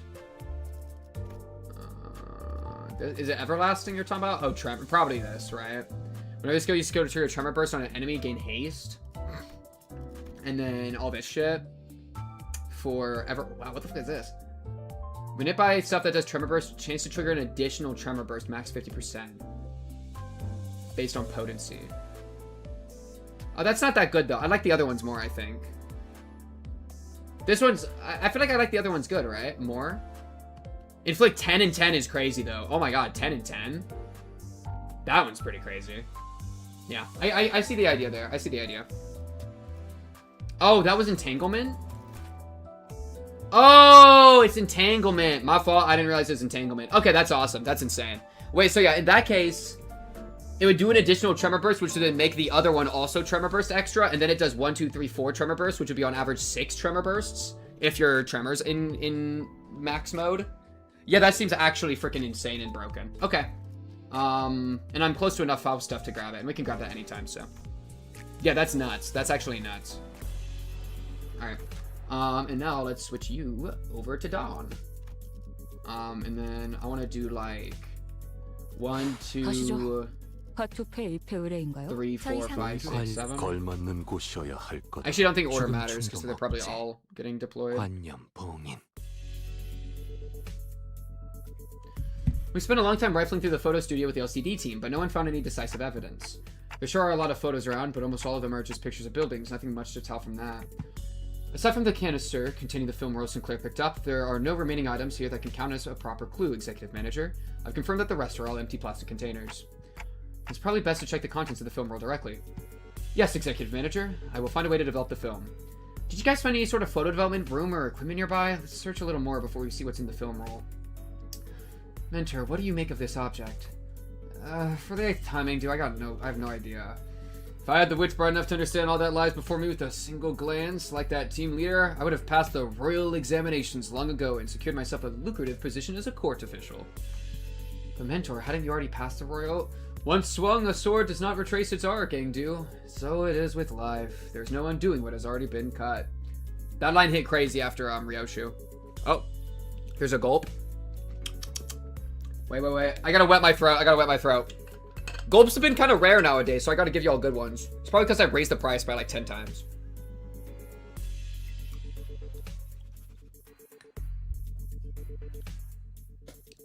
Oh my god, it was terrible. Wait.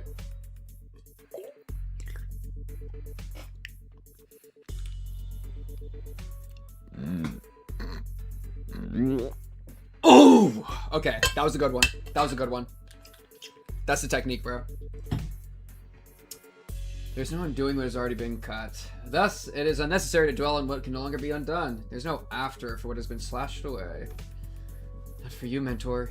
Are you not dwell on what can no longer be undone? I misspoke. I did not mean it that way, Engdu. Merely meant to say that I do not wish to recall my past. I am aware. You have told me as much since long ago. Whenever you were placed in a position to retrace the past.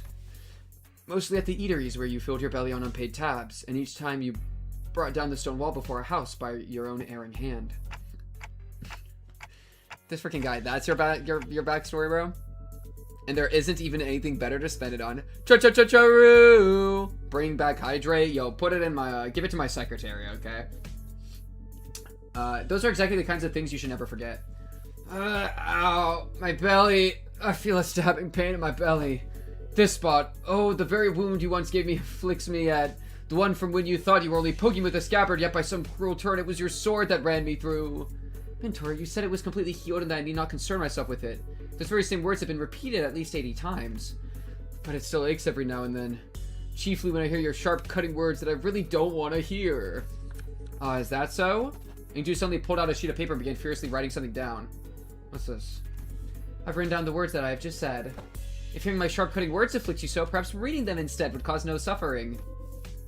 Kim's face began to contort like a wet dish towel being wrung dry. Yo, she is like... She's got him by the balls, bro. I really can't believe that... Which is good. W Engdu. I really can't believe this is the same mentor Engdu follows so devotedly. Where's all that dignity and forbearance Engdu said he had? Young Engdu, there is a matter I would ask thee. Apparently I wasn't the only one who felt that way about him. Pray, speak freely. This may perhaps be a discourteous inquiry, but... I too, when speaking to the others of those whom I serve, often ornament my words with the laudation of an acceptable degree. And yet, I understand your concern, Lady Don Quixote. I suppose this is your first time seeing Mentor with his shoulders so embraced and his bearing so loose. In truth, when I first beheld him, I also wondered whether such a man could truly be a leader worth placing my faith in. However, upon my honor, I assure you that I have never once uttered a falsehood when I spoke of him to you. My respect toward the blades of my own and foes alike, my determination to safeguard what must be protected, even should my arms be torn apart, literally. All of these are, undoubtedly, the teachings that my mentor has imparted unto me. Truly. Why, if fortune should grant the opportunity, you may witness Mentor's true self yourselves someday. That is to say, if we let ourselves be carried by the currents of the river to arrive at such a chance. River, flow, something, something. Ingdu gave her prosthetic arm a casual sweep, smiling sincerely as though she truly believed every word she said. Then, leaning closer to Don Quixote, she whispered, Besides, I speak with this feigned stern ignorance. Unless I speak with this feigned stern ignorance, there will be no end to his digging in his heels. I would ask for your trust, for all is aimed at his benefit. Forsooth, thou too hast been burdened with the trials of serving your superior. So that's what it is. I get it now. Okay, what? They're the fucking, the prosthetic Andes. They're Nugel own hammer. Nugel hammer. Nail and hammer. The Cromer and the racists, bro. Rip Cromer, by the way. Rip the gripper, bro. Damn. Rip the gripper. Just as I witnessed the budding of this peculiar bond of commiseration and camaraderie between our chivalric friends, the door leading outside was flung open with loud sound. Oh. Well, they're pin framing staff, but they got the Nugel and hammer thing, which is really interesting. We've arrived at the target location. It appears that the advance party has already been defeated. Wait, who are these people? Didn't they say that there was only a single violator? Oh, crap. Looks like it's too late to talk our way out of this, whatever excuses we come up with.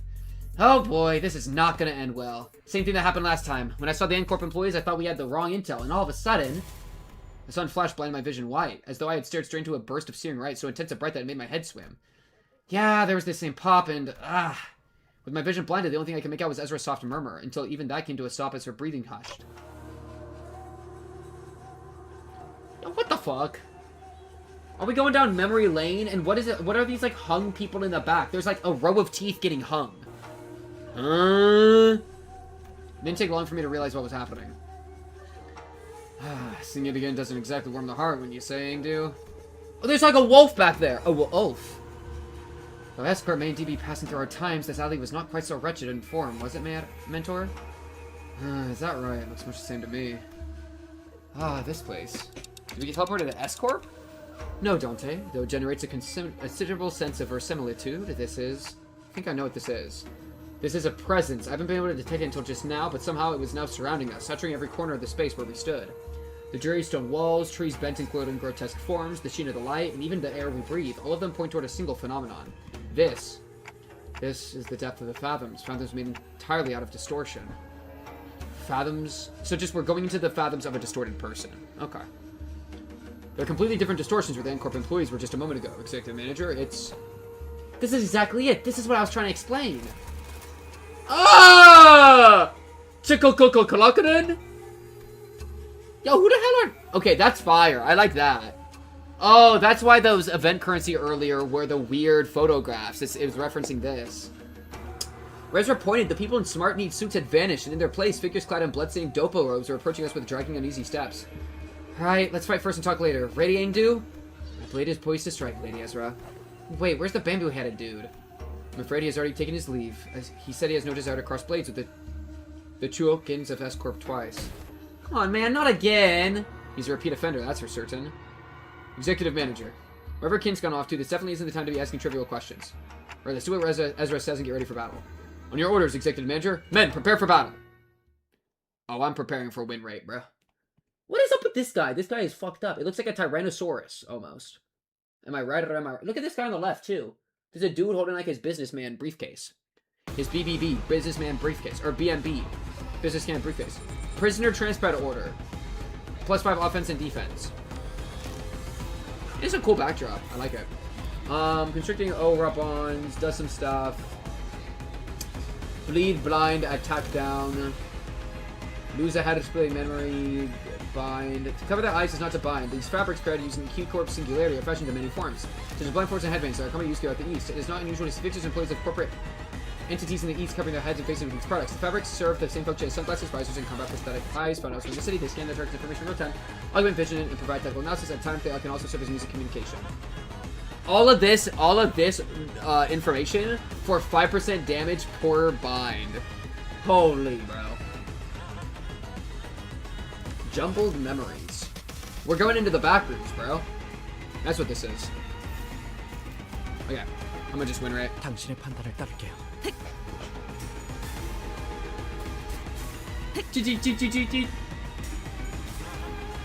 We're not getting no bind on us. It's fine. Go! Go! Go, Philip! Oh, second one has different ones? Okay. 진짜지. 격발. Yeah, I feel like that's kind of the same thing. Oh, Ezra's here. I didn't even notice. Oh, and do. Oh, I gotta look at them. Wait, let me look at the other one. So it's incapacitate and bind are the two. Bunk. She tingle on my cleaver.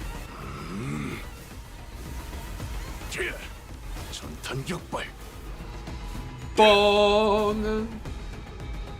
Okay. Incapacitate's probably the other one. No. It's fine.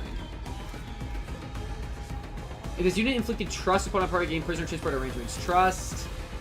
Fixed speed to 1. Base coin power to 0. That's really bad. How do they inflict that? No clue. S-Corp commands 2 types of taboo hunters, the Royal Censors and the Chukolkins. Agents of the Royal Court, the Royal Censors generally operate alone, moving undercover to pursue those who dare to break the taboo of Salepiepio. Chukolkins, much like fixer officers, form bands within their own ranks. Once an order or contract to hunt on a brand is bestowed upon them, each band hunts its mark in the manner preferred by the band. The hunt for Nobi knows neither honor nor dignity. Okay, so these are like just the equivalent of taboo hunters, are these, like, these Chukolkin organizations. That's cool, that's cool. Yeah, and then bro, I got so many people here. And then you're just my beautiful Ezra. I assume that she's all normal. And then Engdu, level 60. Syndicate Blade Lineage, LCD Limbus. Poise Bleed. Poise Bleed Haste. Claim Their Bones. Paralyze, like that. Lucent Rippling Frame. Crit, bunch of stuff. Cry. What is all this? More slash damage? Oh my god! Oh my god! Yo, it's a status effect! Yo, relax! Yeah, wait, let me click over here. You like that model? Ooh, no girl's gonna get an eye for quality. Excuse me, can we try this model? Oh, come on, relax, I know the deal. You break it, you buy it. Thanks, hehe, see? Told you I'm a regular here. Okay, so the sword and the scabbard come as a set, so grab them both and feel the weight. How's that? Not as heavy as look, huh? Uh-huh. So this particle powder thingy in the scabbard under patented by Mook Workshop. Every time you sheath and unsheath the sword for a moment, its blade comes out way sharper and lighter. And that model you're holding it happens to focus on the sharpness. So it's like ding and voila, you've got a nice buff on your weapon. I think it's one of the E-Series models. That's Mook Workshop's classic lineup. By the way, check out this finish here. It's what the heck? This is the Yay Type 2 model that went out of production. You know what? This stuff isn't gonna come. Well, okay, fine. We found one here. If it's such a rarity, Lady Ezra, perhaps you ought to read it instead. No, it's fine. Well, I can just see it's literally made for you, and it'll work real nice with those boosters on your new prosthetic arms. It'll need some getting used to, but you'll be one heck of a fighter once you get the hang of it. Anyway, consider it a gift from yours truly. You're officially one of us now. Officially our new girl. No more tip ID, or accept with gratitude. By the way, remember that classic lineup part? It's super durable, but there are delicate parts that you should watch out to not to break. Okay, you know what? Let him just break if it really comes to it. Just don't die on us. I shall take your words to heart. Boom! Ezra is one of my favorite characters to voice. I really like Ezra. She's so fun.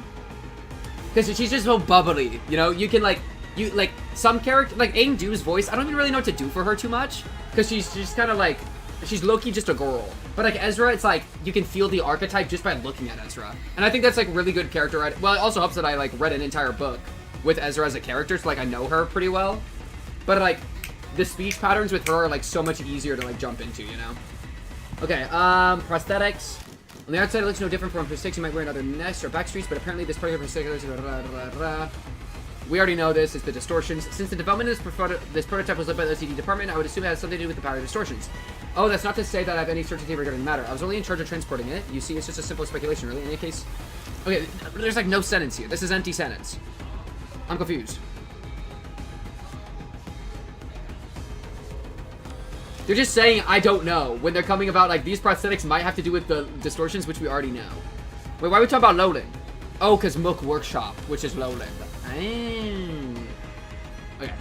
Anyways, win rate. Run it. Hohenheim! Hohenheim! Hohenheim! Hohenheim! I guess he was probably part of the making for it.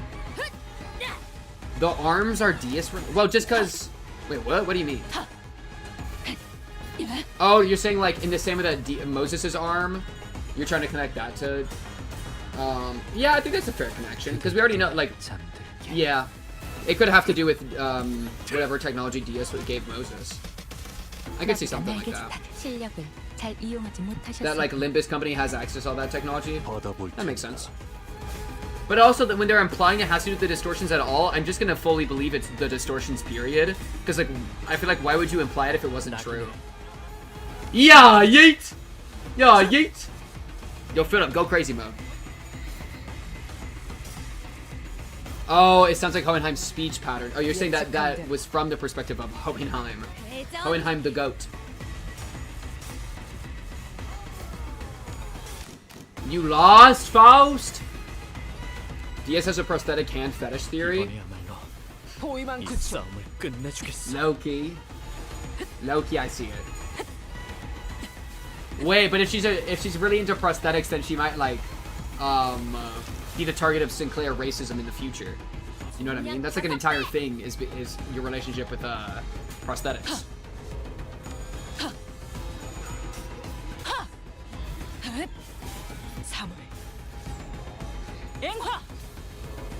Goes on. Boom, boom, boom, and there. Love-hate relationship. Who could say? Who's to say?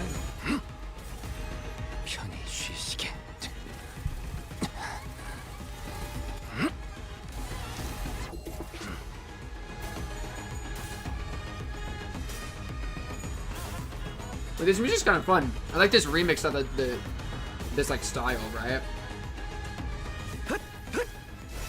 There we go, Philip. It's all about whose fetish is better. Bro, can you think of the power level Limbus would have if it was a Gooner gacha game? Like, I respect it for not being a Gooner gacha game, let me be clear. But at the same time, like, the amount of Gooner possibilities is so endless. It's so endless. Oh, are you talking about with, Yiseng? Yeah, I'll have to do that after this, this node, because you're right, I never, uptied it. It's true. It's true. Any churs? More ramen noodles?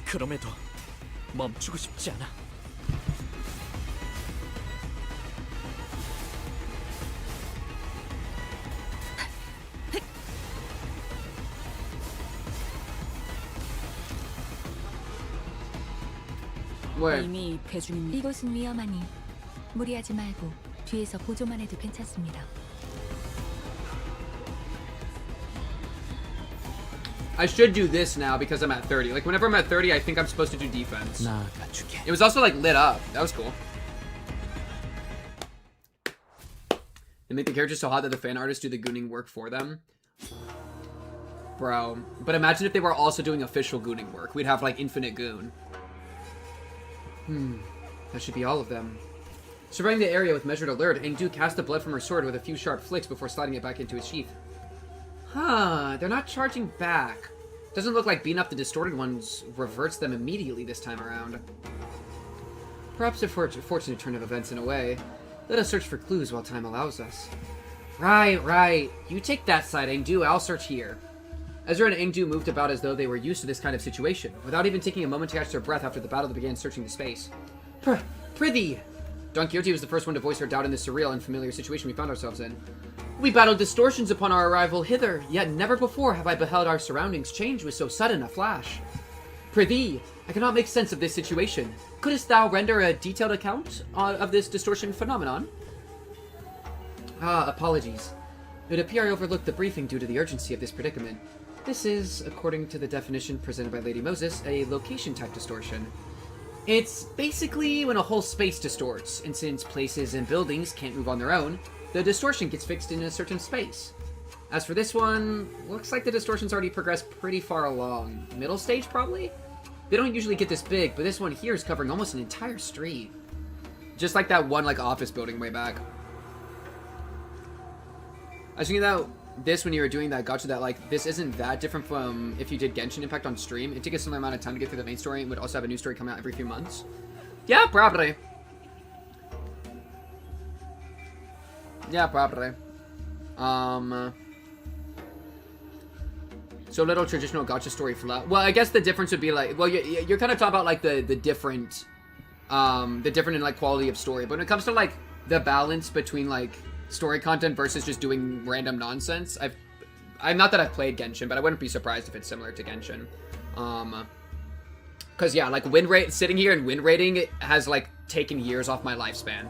Cause I have probably spent at least like what 30 to 40 hours just staring at animations playing, and I'm not even trolling here. And not that I'm like thinking of my next move, but I'm literally just clicking P-enter and just watching. And that's actually crazy. You cannot win rate Genshin. That might actually be a good thing, because win rate, I just sit here, bro. I'm not even playing the game. But anyways. Genshin, I guess you're just spamming the same combos, probably. Yeah, the menial combat. It's probably not any better. But it's kind of like a little bit same difference to me. Like, it's, you know, whatever.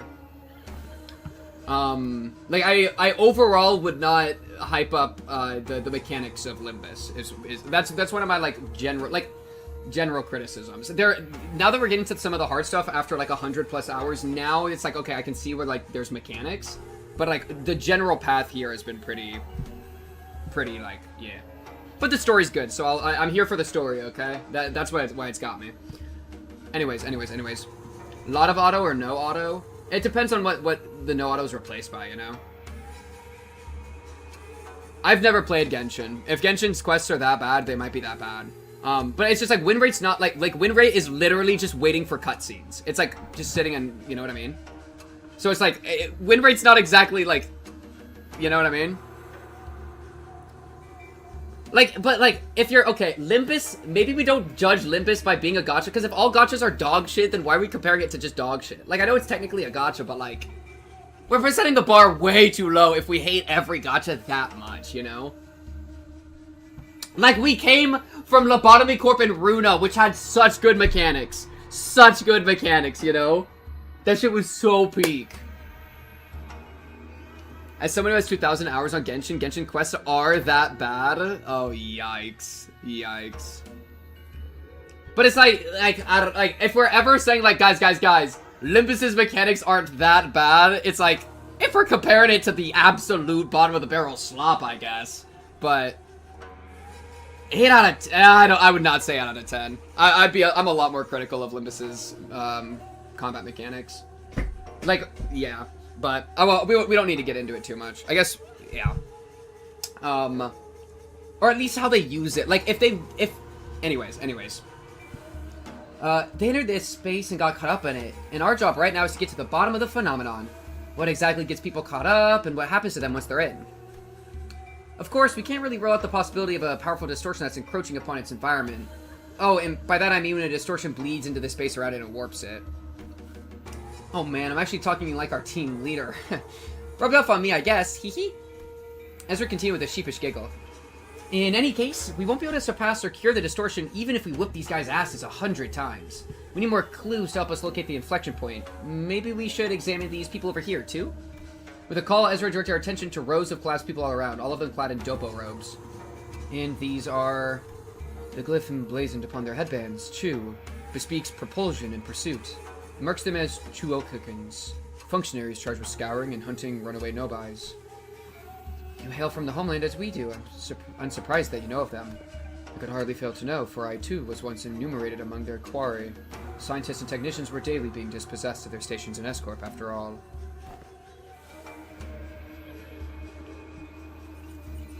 Genshin combat mechanics are great, IMO, not the con counters. That's a little bit how I feel with, Limbus, where, like, there are some, like, core mechanics that I think are cool, like the egos, and, like, being smart about how you're clashing, and, like, changing which vulnerabilities you have by choosing different egos, and blah, blah, blah, blah, blah. But the combat encounters, like, don't require that I pay attention to any of them unless I'm doing like, it sounds like expert dungeon shit, you know? But like, yeah, it's like there's bones in Limbus that I think are interesting. I think the bones are still worse than like Runa or Lob. But there are like some good mechanics there. But like I think a lot of the combat encounters, like due to like power scaling and like the balance of it, usually just lead to me clicking pianer. Would you agree that Limbus would be better if Limbus was just story and bosses / mini bosses? Oh yeah, like cut out all the chain battles. The chain battles are literally just wastes of time, right? Like, it's like they interrupt the story for me to like wait for like a couple minutes, you know, to boom boom boom. You didn't get to see most because of the new IDs? Well, exactly. And I think that's also just how anybody picking up the game now would experience it, you know?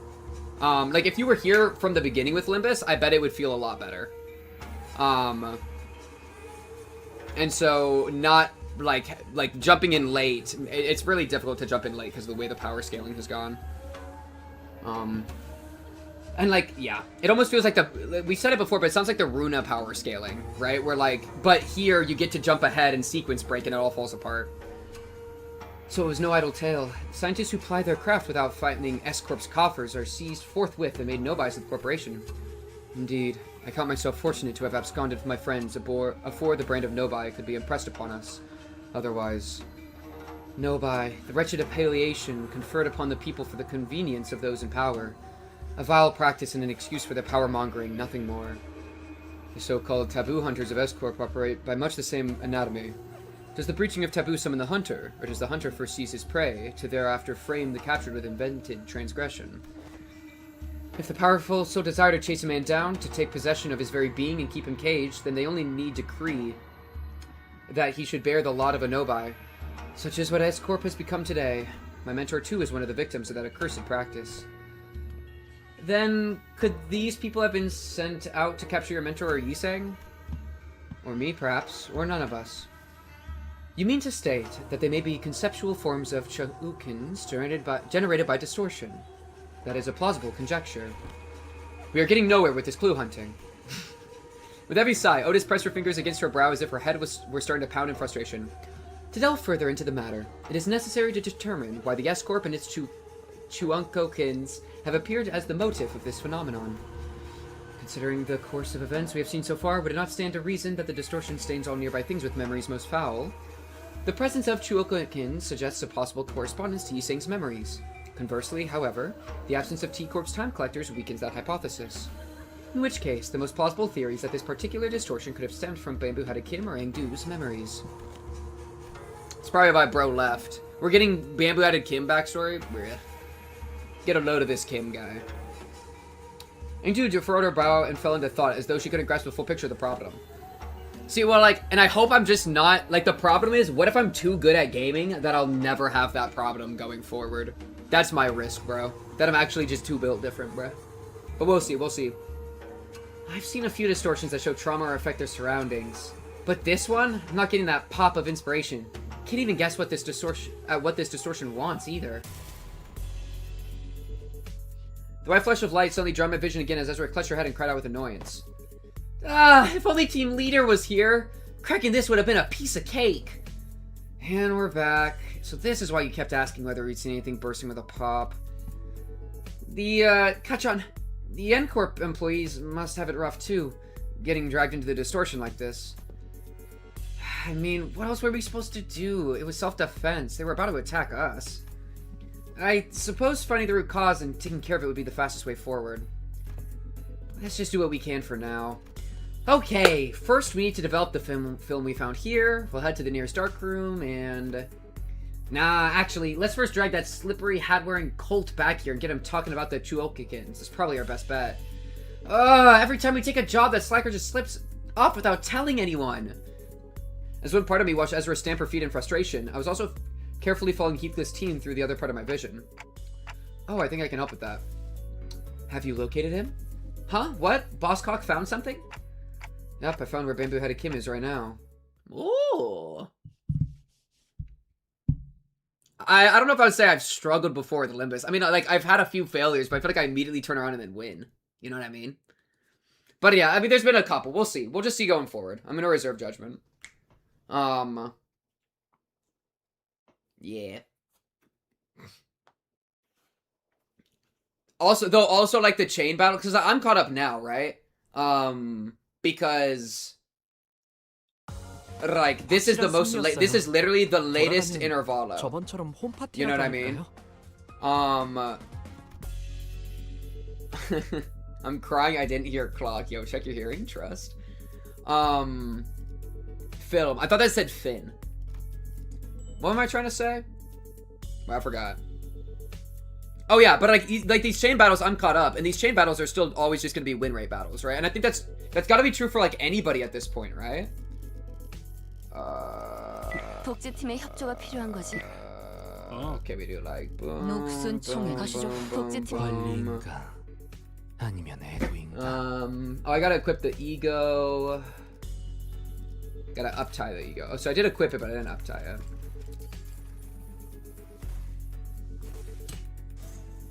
Yeah, and if the chain ones are always like kind of jokes, I feel like they should just be chopped. Like, group, get rid of them. Fuck it. And like chain battles are the majority of the battles. Like, isn't that crazy? So it's like, unless they're doing like special mechanics or like abnormality fight, like the abnormality fights can be pretty good. Or they'll do like the special mechanics unique to the boss, which are like kind of gimmicks, so they kind of feel like they don't really count towards the bones as much. But I feel like the bones are at its best when you're doing like a normal abnormality fight with like minions, and you have to decide what to target. And like, man, I even feel like the breaking limbs thing. I used to think the breaking limbs thing was so cool, but I feel like I never actually used that. Like I'll break the limb, and then I'll just attack the limb to deal 1,000,000 damage. I feel like it's like I feel like they should have more enemies that we need to like strategically break the limbs. And they have a couple, but like that is such a cool mechanic to like chop off its arm, chop off its head, chop off its legs to try to like weaken it. And so I want them to like lean into that even more. But I feel like I don't even notice that happening a lot of the time, because I'm just like immediately targeting wherever a stagger happens and then dealing 1,000,000,000 damage. You know? So I think there are good bones there. It's just like some of the design I think doesn't quite make it what I'm looking for. Okay, and then let me get this boy coming along here. Then we can get the fill up team fully ready to rumble, bro.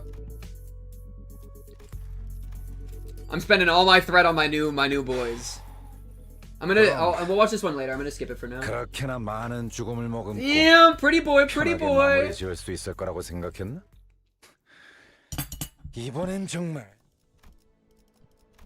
I feel like they should at minimum like change the chain. Like I think part of the chain battles is you can't choose where you're aiming, so it's like you can't really play. You know what I mean? Like one of the main decisions you make isn't something you have access to, and I feel like that kind of gets in the way.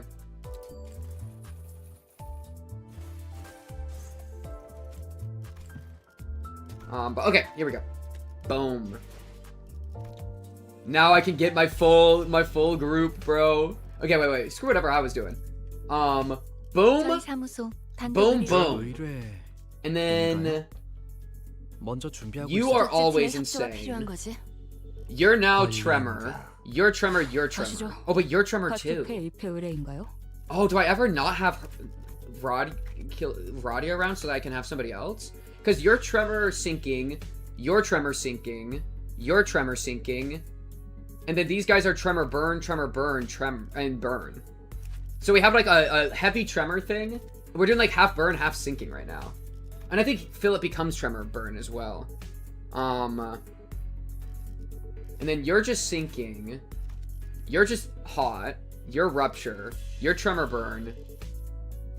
Which one do I chop? Do you think it's ever homegirl here we chop? Oh, is he not up to 4? I'm out of thread. I'll do it when I got the thread. Bring Capsol, but who do we get rid of? Because it's 1, 2, 3, and then I feel like the mixing the sinking is like so good with these two, and then it's kind of between these two, and I feel like Thumb Sol is just worse than these two. Philip phobic. Maybe this is fine as is, and then we just do like boom and then boom and then boom and then boom and then boom. I think we do it like this. Also, why am I strategizing? It's a chain battle. It doesn't matter. Meanwhile, Heathcliff's team. Oi, oi, oi. Homelander deep down, my bloody son, my water bottle. Bloody hell, what's up with these gits? They're showing up out of nowhere. How should I know? Oh, wait, I'm Gregor. I'm Gregor. I don't know what the fuck Gregor sounds like. How should I know? But judging by their get-up, they seem like escort fellas. And things were going so well, we could have talked it out with those fedora guys who were rummaging around the place earlier, no? But no, you just had to go barking at them first. Would have saved us a whole lot of trouble if you hadn't, right? Oi, so it's my fault? Those bastards look like they were nicking stuff. This is our contract area, ain't it? If they walked off with something important, we'd be the ones catching hell. Listen, bud, not everyone's itching to swipe hair coupons into their pockets the second they get the chance. Oh, for how many bloody months are you not gonna milk that? Excuse me. What, you got a problem too, mate? Haha, no, not at all. Just wondering whether that gentleman over there is also one of our enemies. Yo, fuck, why is Kim over here, bruh? Oh, I guess that's what Dante was saying. Hmm? Is that the end of your troupe performance? Shame, I was really enjoying watching you folks dance. Might have mistaken this place for the Peach Blossom Land of Legends, said there been a cup of a fine macchioli to go with it. Yeah, that's an enemy, alright. He has a name tag, though. I think it says, LCD. LCD or whatever, who gives a toss? Am I supposed to put up with every bastard having a dig at me? Oh dear, such bold swings. Didn't know there was an encore to that performance, huh? You slippery little rat. Well, I do find this amusing enough, but if you intend to play with me, you ought to be more aware of your surroundings. Hey, behind you, there's... Wow, he took out all those doppel-wearing people with just a single strike. I'd say that about covers the price of admittance for your troop circus, wouldn't you? Well then, I'll leave the rest to you folks. Wandering blades and maroon tails never linger on the stage for long, after all. Oi, where the hell do you think you're going? Oh, damn it. Oh, damn, that was quick. Wait, did we just win? Or is there a fight here? Fight? I thought we were doing a fight. Wait, what? Yeah, I feel like we want enough syncing that we sync everybody, but then the rest should be Tremor, whatever. But then also, Radia is so ridiculous that it's just good to have her. And also, it doesn't matter, we're OP. So we just slam into them until they stop moving. We can start thinking when we need to stop thinking. Bro, we have a trio team, new identities dropped, and we have all the identities to work together. They're all gonna be busted. Like, the three of them solo could win this encounter. And every encounter for this entire intervalo. Because we got the newest identities, which means we're always gonna win. G frickin' G. Win the game for free. Brrr. Hit him with the flash of sunup. And look at this beautiful Sinclair.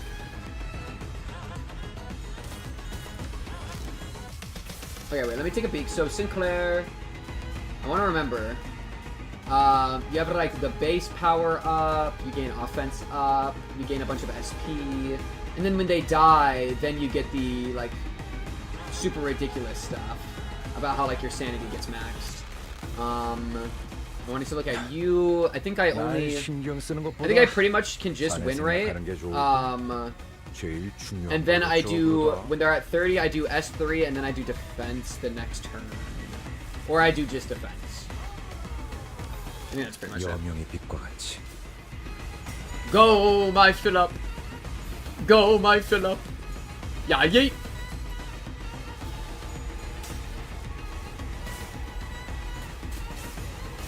I do frick with this butterfly case. This guitar case. I think it's so fun.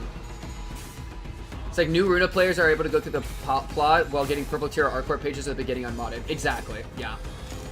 Like, I think Limbus, if it wasn't a gacha game and they just treated it like Runa and you like gain these new things as you win, like it feels like they're doing exactly. I mean, that's the perfect. I think everybody already gets the point. I don't need to repeat it. It's the perfect analogy, Chad.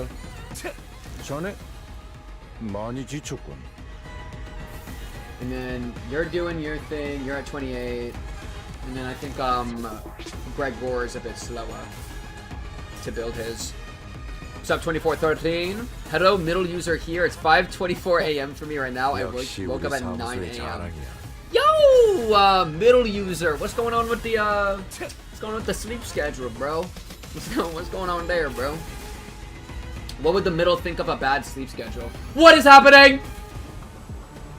Oh! Oh, that was cool. Oh, and Scorchfield is active too. Oh, that was cool. They did a thing. Oh, nice. Memory transition. Are they the guys in disguise? Investigation order. Lose stacks. Oh, this is cool. Bro, I feel like the middle would be really good at keeping each other's sleep schedules in control. Right? They would actually be, I feel like they'd be so, like, sweet. Because, like, they're always looking out for their bros, you know? And so they'd be like, bro, come on, bro. You gotta get good rest, bro. You gotta look out for yourself, bro. I feel like that's how the middle would work. Okay. Investigation order. When using a skill of identical rank to the skill photographed, clutch power down. Oh, are they copying skills? When triggering tremor burst, raised by pinning nail. Sanity, a bunch of nonsense. Pinning nail, buying, speed, something, something. Paralyze, intelligence gather. I don't know. Just win rate. See what happens. The only thing I can see is mist. At least it's not red. At least it is not red, bro. Things would be bad if there was the red mist outside your door.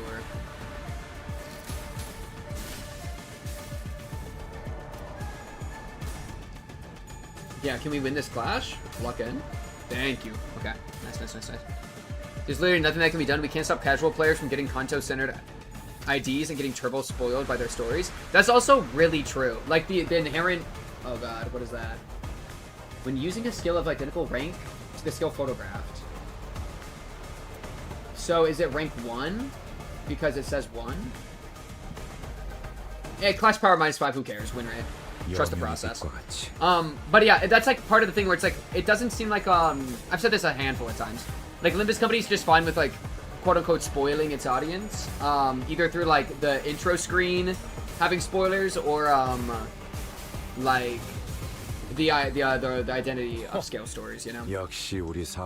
Especially because, like, their new players are weighted to get the new identities because they're going to be rolling on the new banners, which have the new identities. And so, it's like, what, like, it's intentional, you know? But yeah. I think it's just, it is what it is. At least now I'm caught up, so I don't have to worry about it anymore. Yeah, and though also, like, a lot of those spoilers, how much are they even spoilers is kind of a question. Like, does it really detract from the story a lot if you're... Crack a dawn! If you're seeing some of those things in advance, right? Like... Ooh! Ooh! 446! Holy shit. The games are so different, but like everything you talk about is translatable to Genshin. Gacha games just suck in those ways inherently. Wait, so, dude, so Genshin is a gacha, yeah? It's just, it's weird to me because it's, instead of it being like turn-based, it's got the other thing going on, right? Like where you like run around. Is it just like a gacha, but it's like a adventure RPG gacha? I want Gregor, I only have Faust and Sinclair. I was struggling to get all three, bro. My polling was desperate. I literally went to I spent every resource I have available plus $20. Shit was tragic. Gotcha, Breath of the Wild. That's right. Yeah. So, let me get this straight. Dude was here just a minute ago, and now nobody knows where he wandered off to. Yeah. Bloke just turned up out of nowhere, flapped his gums, then did a runner before anyone could grab him. Ezra let out a long, listless sigh, as though she was getting sick and tired of even complaining about Kim. Lady Ezra, I cannot say your frustration is misplaced, yet I trust you are also aware that, more often than not, Mentor's actions have carried a profound design. He has never left his post without purpose so far. No, I get it, okay? But, come on, would it kill him to give us a heads up before he goes zooming off on his own again? It's not like we stop him. What are we gonna do, tie him up? Lock him in a closet? We don't do that in our team, right? I feel like we would do that. You got you for open world characters who have different abilities. Got you. 68 polls. Oh, wait, how many polls did I do, chat? Did I do 200 polls? I did a lot of polls. I was saving up. I was going crazy. Good morning. Good morning. Welcome. Welcome. Wake up. Wake up. Remember last time when we all thought he was being a good patient and sleeping it off in the recovery ward, but nope. When the LCE got infiltrated, he snuck out without telling anyone and came back like nothing happened. And the team leader didn't even chew him out for that. Lady Ezra, that's... Oopsie. Wasn't supposed to mention that, was I? Then the reason he failed to participate in the operation was... simply because the LCD was lax in supervising his personnel. Is that what you're suggesting? After 30 minutes, it would be morning. Happy early morning. What is night but the early morning?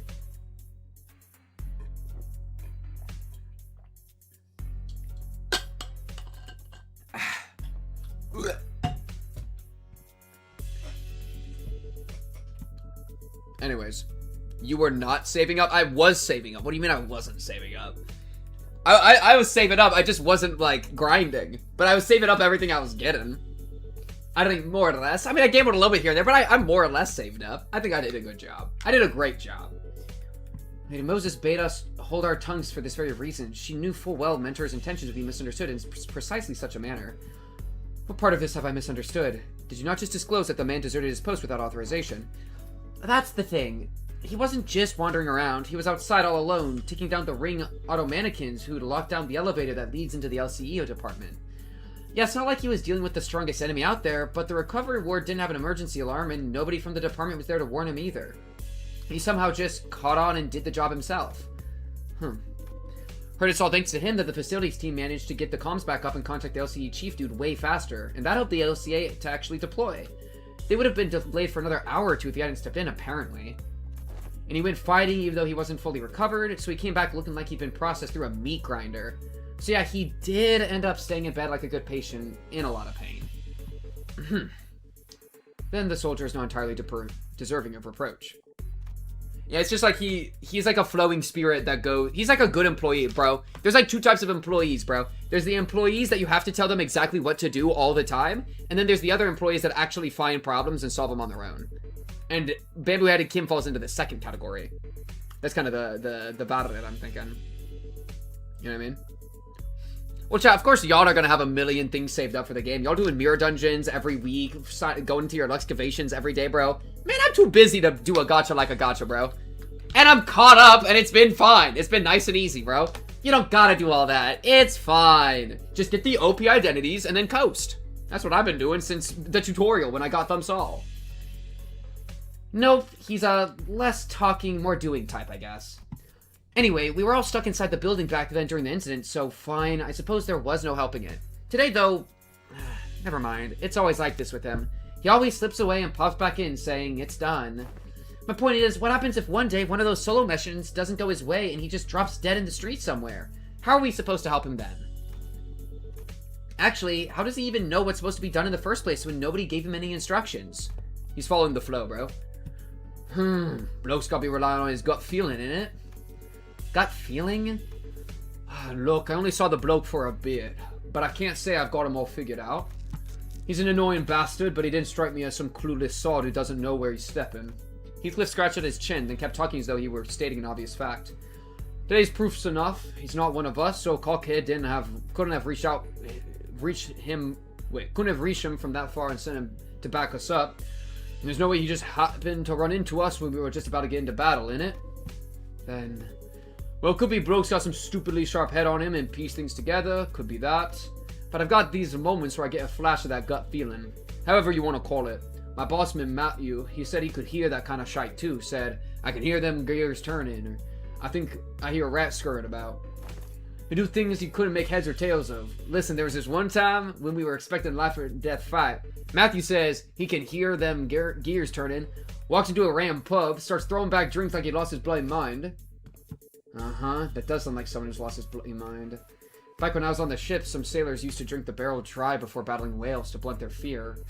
Only to stumble around on the deck and fall overboard.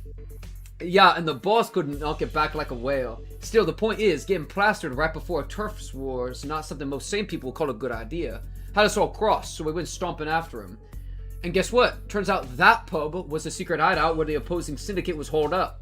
They were crowding around the gaffer, running their mouths about how they'll kill him and put an end to the dead rabbits. That's when we came storming in and had them surrounded instead. Not a single one of them got away. We bit him bloody, every last bastard. The boss knew it'd play out that way. Sorry, but this really sounds like Barstool bragging to me. You sure that wasn't just a coincidence? I should think it was no mere chance. If you are saying as much, then surely this was but one among many such coincidences. Is that not so? Yeah, and every time Matthew pulled one of those stunts, our lot ended up growing bigger. Wouldn't have kept working so neatly if it were just a coincidence. It is likely what is referred to as indeed an instinctive sense or experience-based precognition. More accurately, an unconscious process by which information accumulated in the subconscious is sorted and converted into sensible conclusions. Bro, I know. Like, Ishmael in the sea and Radia in food. You know what I mean? Heathcliff having some sense of the flow, Kim and Matt having it too. It's like, yes, I think that is true. Probably. But then it's like instinct, like we're basically saying that instinct is like a following of the flow even if you don't know it. And that basically like Virgilius was doing the same thing when he knows the flow, right? And that probably makes sense. That's just, I think it's just instinct. But when we call it the flow, it becomes so much bigger, you know? And so it's like, you know, there's a higher thing said when it's the flow. And it's not to say it's not the flow, because it definitely could be. But it's like, how much is instinct the flow, or vice versa? Or is it like, because the flow feels like some bigger thing, you know, some like grand arcing story that like people instinctually can like follow. But I don't know if that's what all the instinctive characters are doing. Maybe, I don't know. It's just kind of hard to know.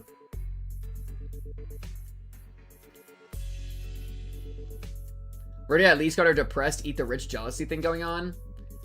Yeah, I suppose. Well, and Ishmael kind of got like an employee thing. I feel like she's always talking about like working. You know what I mean? There have been some extremely rare cases in which Heathcliff has demonstrated the ability to arrive at coherent conclusions that surprise even Faust. On further analysis, it would appear that he was employing a mechanism similar to a sixth sense, as some people call it. I love Heathcliff so much. Is that a compliment or are you taking the piss out of me? Though my mentor does not see fit to explain each step he takes, when all is past, I often find that no footfall of his was taken in vain. I would ask of you, grant him but a little time and wait. Keep waiting, and the shape of his intent may yet become clear. Though I confess, I've also been concerned about him of late. His recent silence is far heavier than what I've noticed in the past. To wait. Don Quixote began, hesitated, and then stopped herself from saying more. She only gave a quiet nod. Yeah, okay. I suppose our team leader has her own reasons for letting him be. That said, doesn't mean I'm happy about it. Ugh.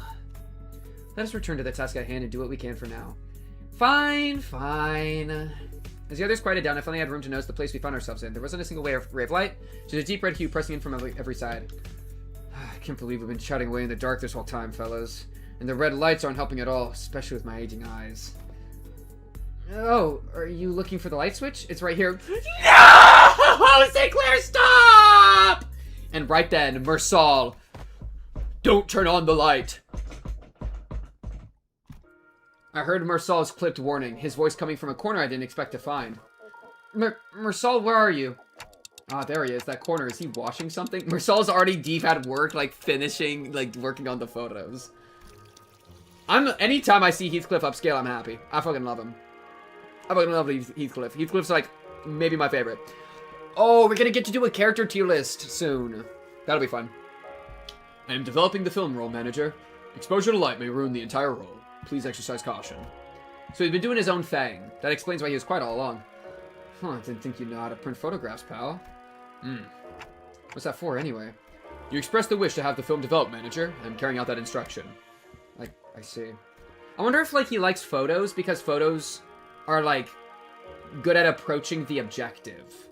You know? Like, photos are interesting because they take an event from the past and show you that event how it was. It captures a moment in the past.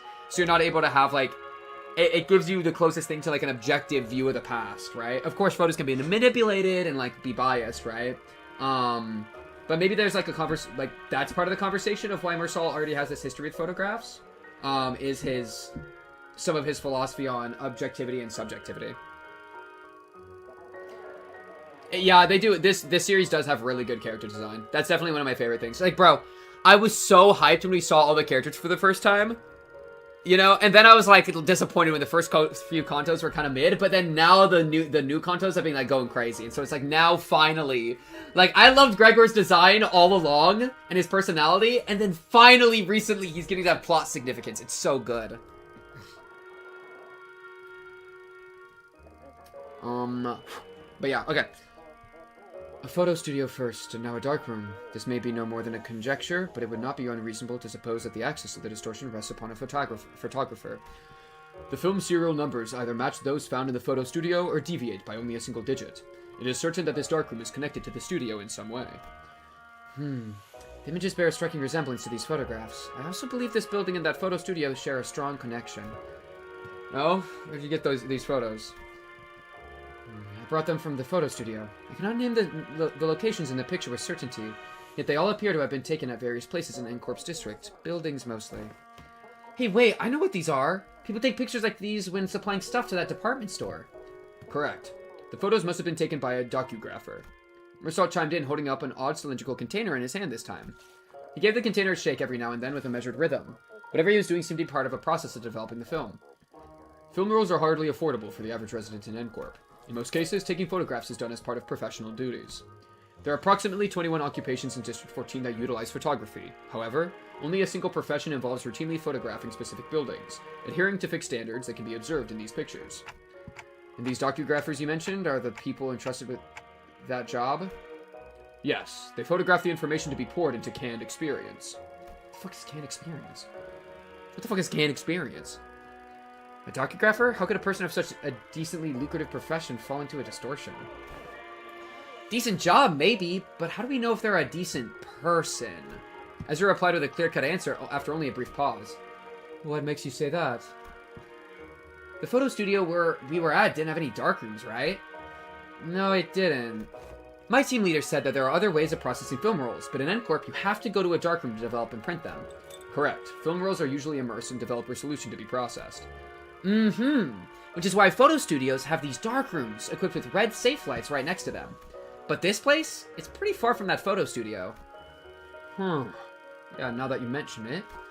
Check out these windows. They're only covered by newspapers, all messy-like. If you consider how sensitive film rolls are to light, it's really super suspicious that this darkroom doesn't have any proper blackout panels. And you know films can cost a fortune in some places in the city, right? Who in their right mind would print photos in a room patched up with yesterday's newspaper? Oh. This probably isn't even a legit darkroom. Someone just hauled in the bare minimum tools needed to develop film and threw them together in a hurry.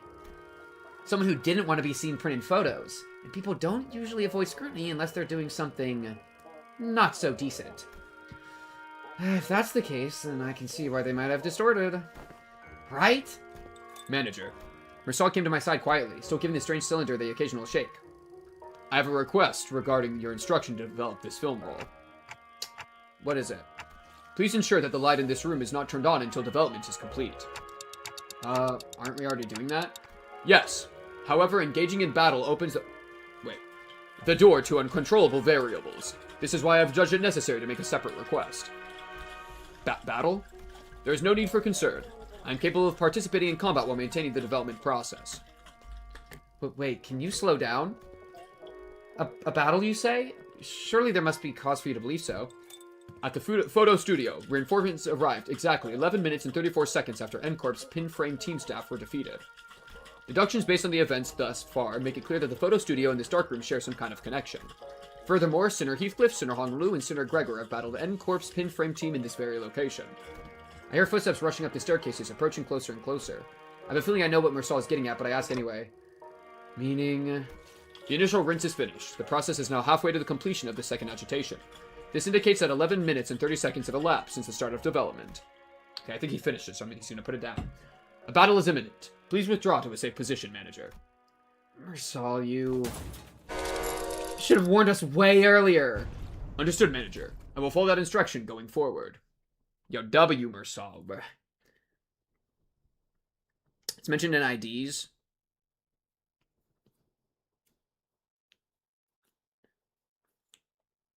You definitely explained it to Pink at some point, or maybe it was us yapping the forum. I can't remember.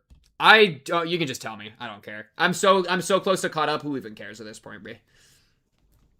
You know what I mean? And I don't want to watch every ID in the game. You know, like, that's too much. That we're gonna be here fucking forever if we do every thing in the game. You know what I mean?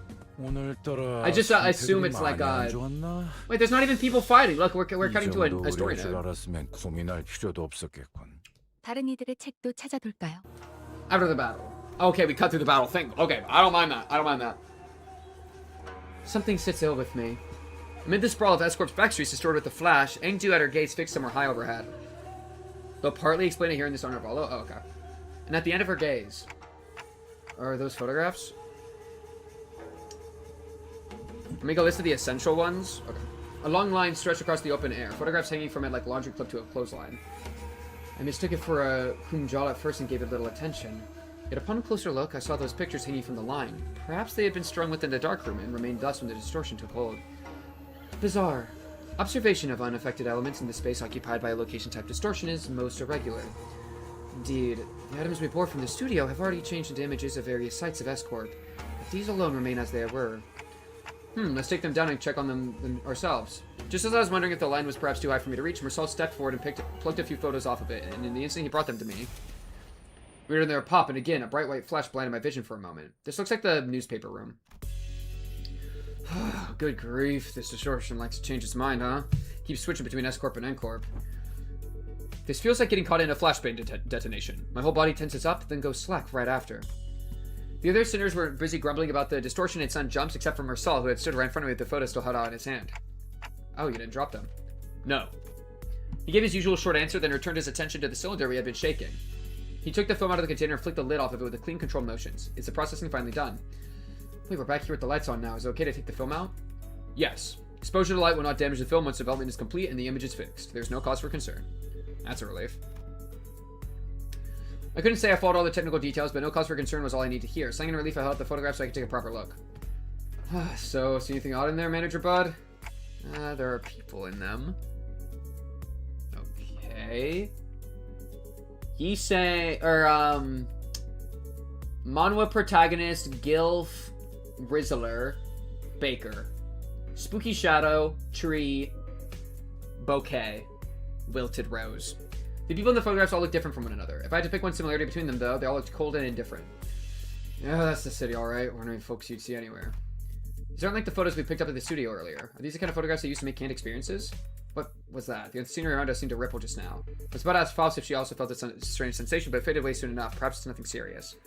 Maybe it's just a spell of random vertigo? Is it even possible to get dizzy when I've got a cock for a head? No. Marcel must have noticed that I was out of sorts for a moment, because he seemed to pause on purpose before answering my question. No, I thought you said docugraphers take these photos to put into canned experiences. Raw ingredients for canned experience are handled exclusively by the Grand Magasin Sisyifi.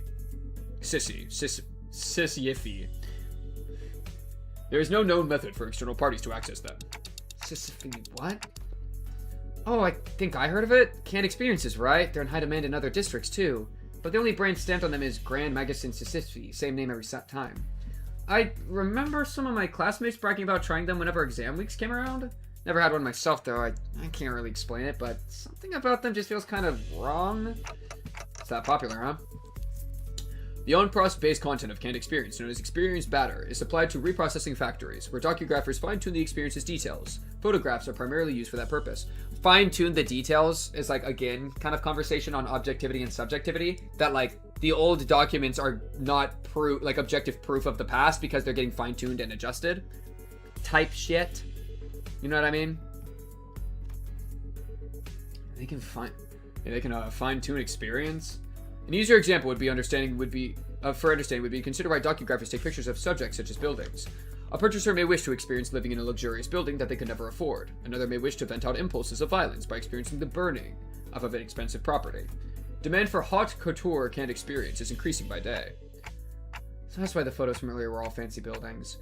Oh, that's funny. I have something like this in my homebrew world, where you can sell or like.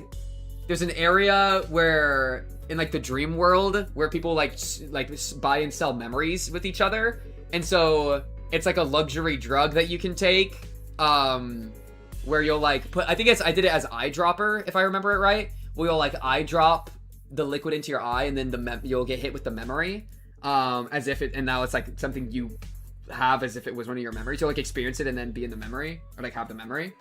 So it's like kind of the same thing. That's kind of fun. I have something like this in my little thing. Yippee! Yeah, and it's like in my thing, which is kind of cool because it's maybe similar to what they do, with it in Limbus, is it's like a drug trips. Like people will use it as like luxury items, to experience things that they could never experience. Or like they're also I have it that like what I need to like write a lot more about it because I've only messed with it a little bit during one of my like D&D things I ran. But that people would have like, because it'd be stuff like your first kiss, where it's like, oh, they get to experience a first kiss 100 times because they can keep buying different people's first kiss experience, right? But there's also stuff like undergoing like severe pain, and so like masochists would buy canned experiences that are like super fucked up, you know, or it's like a weird like bad trip kind of thing, like a mushroom bad trip kind of vibe. So it's like there's a market for like all sorts of intense experiences. It's less about like just pleasurable, but just intensity, you know, that people are usually fiending for. Oh, you could definitely use it for torture too. That's actually a good idea. And they could do that in Limbus and in my thing. Yeah, where you'd forcefully administer painful stuff to people as a way of method of torture. Yeah, that's a good idea. Yeah, and in mine, it's funny because I haven't thought of that, and that is a good idea. Though I do already in that world have like a special way that they torture people in that area, because like it has to do with like being in the dream world, and so they can torture you in the dream world, and then you'll wake up and your body will be fine, and then they'll put you back unconscious and then keep torturing you in the dream world, or like use drugs that put you really deep into your sleep so that you're stuck in your dream, and they basically are just torturing you in an infinite nightmare. So they already have like a torture meta, but that's a cool torture. That's actually a cool idea, and they could absolutely do it in Limbus too. Do you think crime rates would change? Crime rates would maybe go up, kind of like Cyberpunk, actually. Because yeah, it's very Cyberpunk. Like people were saying that. Well, would crime drop because, like, what if people do crimes and then sell the memories of doing the crimes as a thrill, as like thrilling memories that people would buy? You know what I mean? I think that would wait for the singularity of K Corp. Wait, which one's K Corp? Y'all gotta remind me, bro. I am not encyclopedic with my LobCorp, my knowledge. I'd have to open my notes to check. But yeah, that's pretty cool. The tearful thing, yeah, they could probably. Do you think? Oh, are you thinking like can't experience it to make it cry, or like, because they're just showing it the horrible things. You know, what crime memories would you buy?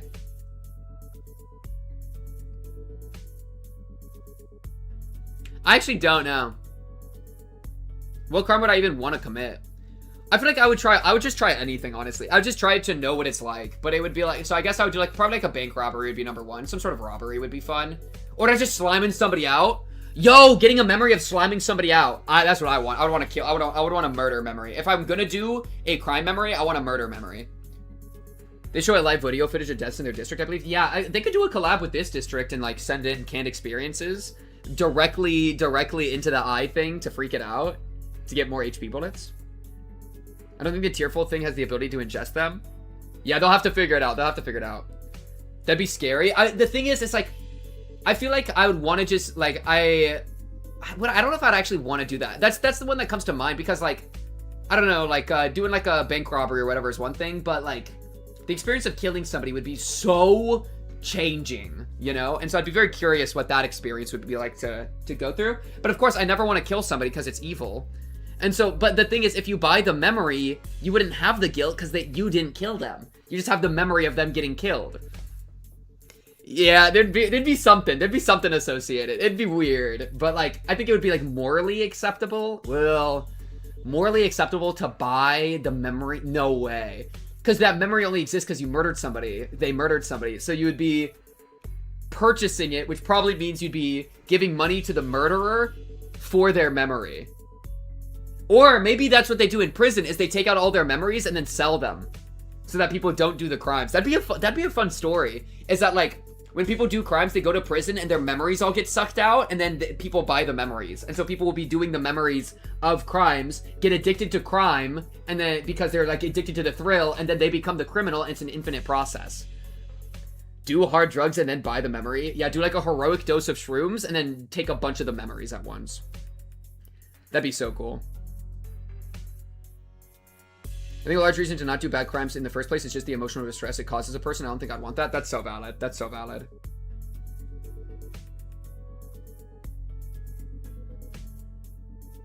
The hunt person is already dead. It's kind of like hunters using every part of an animal. Yeah, it's kind of an interesting actual like hypothetical of like the ethics of this canned memory thing, like in the first place. Holy itchy nose. Okay. So that's why the photos from earlier were all fancy buildings. Yes, manager. Conversely, information concerning ordinary experience that can be easily encountered in reality is in low demand. Exactly. Like wait. Yeah, the stuff that's hard, the rarity is in high demand. Then why to photograph these residents at all? Perhaps these were not images harvested for their commodity value, but pure photography in and of itself. Mayhap they have been captured for a desire to seize a vanishing intent through a lens. There are people who take photographs knowing that it would cost an exorbitant sum. I have seen some before. A staggering amount of money, just to take a single photo. That is, if they could even manage to find a photographer that would take the risk to help take the picture. I'm not so crass as to put a price on sentiment and nostalgia, but spending this much money on film rolls, what could have made this investment worth it? I'd say maybe this isn't just a matter of sentiments or memories even. Leafing through the photographs, I quietly expressed my thoughts. Executive manager. Not exactly an authority on distortions, but I know they manifest through desires or emotions that become dwarfed in bizarre ways. But everything the distortion has shown us so far points back to S-Corp. That is, the S-Corp from the past that only Kim and Du would have seen and remembered. These photos, though, they're completely untouched by the distortion. Doesn't that feel off? There must be a strong fixation at play here, strong enough to slip past even a distortion. And if that obsession is something that refuses to let these memories be influenced, I think our next step should be to look for the people in these photos. These photographs are the only distorted, unaltered clues we have. Dante says it would be advisable to locate the people shown in these photographs. Ooh, good idea. Team leader did say that we should accept input from the LCB with open arms. Hey, Du, can you give me the office catalog? We'll probably need to commission an office affiliated with Seven Association. Let's look for one that can take the request right away. Can someone tell Ezra we're fine? I think I know where to find those people. Dante says one of the people shown in the photos has already been found. What? When? How? Well, guess I'm just having a lucky day. I pulled the radio from my waist and switched on without answering Ezra's question. DWRC. Oh, it was Ryoshu. Heck yeah. I think she said, do we regroup, cock? That one was especially hard to understand, Ryoshu. Heh. Radio's with you, right? Can you put her on? Okay. Radio, you there? What? Dante wants to talk? One sec. Kinda went overboard with the bread and pastries. My hands are completely full over here. Pastries? What kind? Just one of everything. Neat. Can you grab extra broche and baguettes for me too? Love the ones from that street. They're so good. Hold on, I gotta readjust the pile if I wanna just throw them on TF. They're packaged. Yoshi, you can't treat food like that, okay? Bakers have feelings too, you know? How do you think the baker would feel if they knew someone was treating their precious babies like trash? This scabbard is rattling again for no reason. Anyways, Dante, can you give me a sec if you need me to fight? Just need to cram these into my pockets real quick. No, it's not a fight. Huh? Then what's this about? I take a closer look at the words written on the wicker basket in the first photograph Marcel had brought me. Where's that bakery you're at? Oh, it's the baker. That makes sense. There are recordings of people getting killed nowadays, but I don't really seek them out, and they're not really a positive experience to watch. That is so true. Yeah, like gore videos. I've seen a good handful of gore videos in my time, and I don't think it was additive to my life. I think it was more bad than good. And so the memory thing would just be like the most extreme version of that. So yeah, no, it would actually, I think, be bad. Like, why fill your mind with that kind of knowledge? I don't think I'd want a crime. The only crime I would want is the crime of, the memory of doing heroin. You get to experience the high without any of the physical addiction. Oh, but then what if you get addicted to the memory? Are memories addictive? Ugh. Memories being addictive. That's the real worry. Because I think you're right with the crime thing, and I wouldn't be interested in that anymore. But then it's like, or like the experience of like hot sex. You know what I mean? Like, give me like supermodel memory bang number 5. Bro, the porn industry with memories would be crazy. And that market would be nuts. Bro, and there'd probably be like, it'd be the new type of porn star. And this is actually so cool from a world building perspective, is there would be porn stars that have sex and they would have to be pleasurable. It wouldn't be like performative, because a lot of porn's like performative, right? So it's just for the camera. It's like, there would be a market for enjoyable sex memories. So you'd have to actually like do it, which is so weird. Psychologically addictive, or like Loki's everything's psychologically addictive, but yeah. But yeah, there would definitely be a risk of psychological addiction for sure. That's even worse because you don't get to actually experience it. You only get the post doing it memory to miss. Oh wait, that's actually so true. Yeah, well, I guess it's like, what is it like to take the drug? Do you get to like experience it a little bit while it's going on, or is it just like now you have your memory?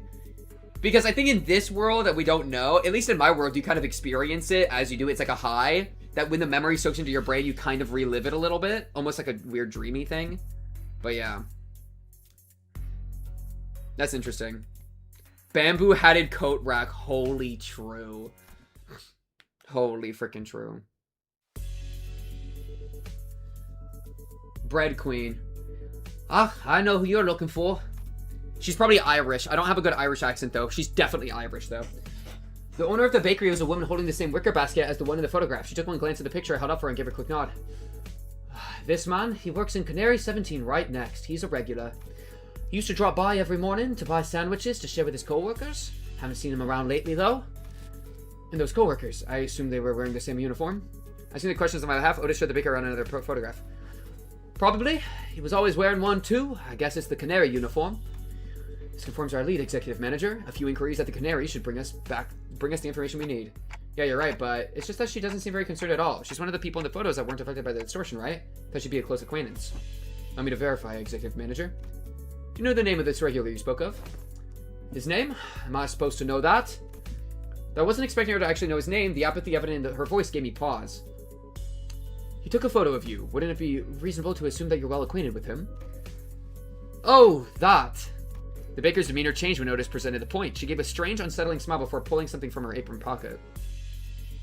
Doing drugs is like a personal experience. Getting somebody else's experience with them would be so weird. Oh, that'd be so cool. Somebody else's, like, psychedelic trip. Holy, that'd be so cool.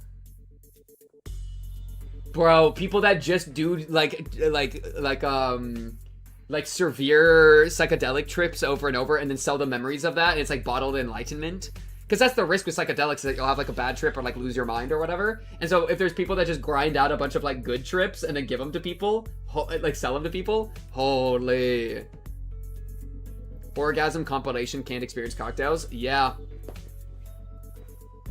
Though, I mean, I kind of wonder if you got to experience that over and over and over with like no break, it would probably like, would it ever be like mentally overwhelming and just hurt? You know what I mean? Like too much of a good thing. I've kind of wondered that sometimes. Good trips market. Now both of you are rocking the Marina Trench for 8 billion years. Yo, they laced my memory cocktail, bro. They laced that shit, bro. They put salvia in it. The biggest demeanor changed when Otis presented. The point she gave us strange on something spiral before pulling something from her apron pocket. A thin and round can-like object. He said he'd give me 5 of these kind of experiences for free if I let him take my picture. He even said he'd throw in the docograph of the building of my choice. He docugraphs buildings, right? I hear he even takes work trips to the Nest every now and then, so I asked him to get me a docograph of this lovely mansion I saw by the Nest suburbs. I know I'll never get to afford a beautiful place like that, but this way I could at least experience what it's like. And gosh, it was everything I'd ever hoped for. Yeah. Couldn't quite put my finger on it, but there was a distinct airiness to that dreamy, blissful smile. That's supposed to be bliss? On the baker's face that sent a chill down my spine. Young Mersal. Are these canned experiences truly possessed of such marvels, to pluck all semblance of reason from one's countenance? They maintain high demand across the city. District 14 is only one of several markets. Dost thou mean that those who indulge in canned experiences may experience venturing on an expedition to the Great Lake and bungee jumping off the summit of that skyscraper yonder as they remain seated where they are? They may, however. Oh, a magic can, allowing one to pursue any dream the heart may conceive. Verily, I confess mine own soul is much tempted. It differs from pursuing a dream.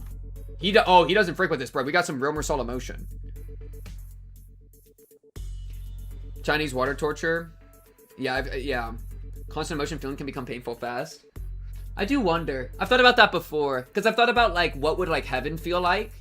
And it's like, if it's just infinite bliss over and over and over again, like, if it's heaven, okay, heaven's broken. Heaven gets to just be whatever, like, it wants to. It gets just to be optimal. But the thought of, like, infinite bliss forever, it's like, damn, I wonder if that would actually suck ever. The day we get incubated orgasms, the day humanity is over, I'm not touching it. Even if everyone else does the infinite pleasure glitch, I'll be syphilis. That's the problem, is I would join infinite pleasure glitch. I would.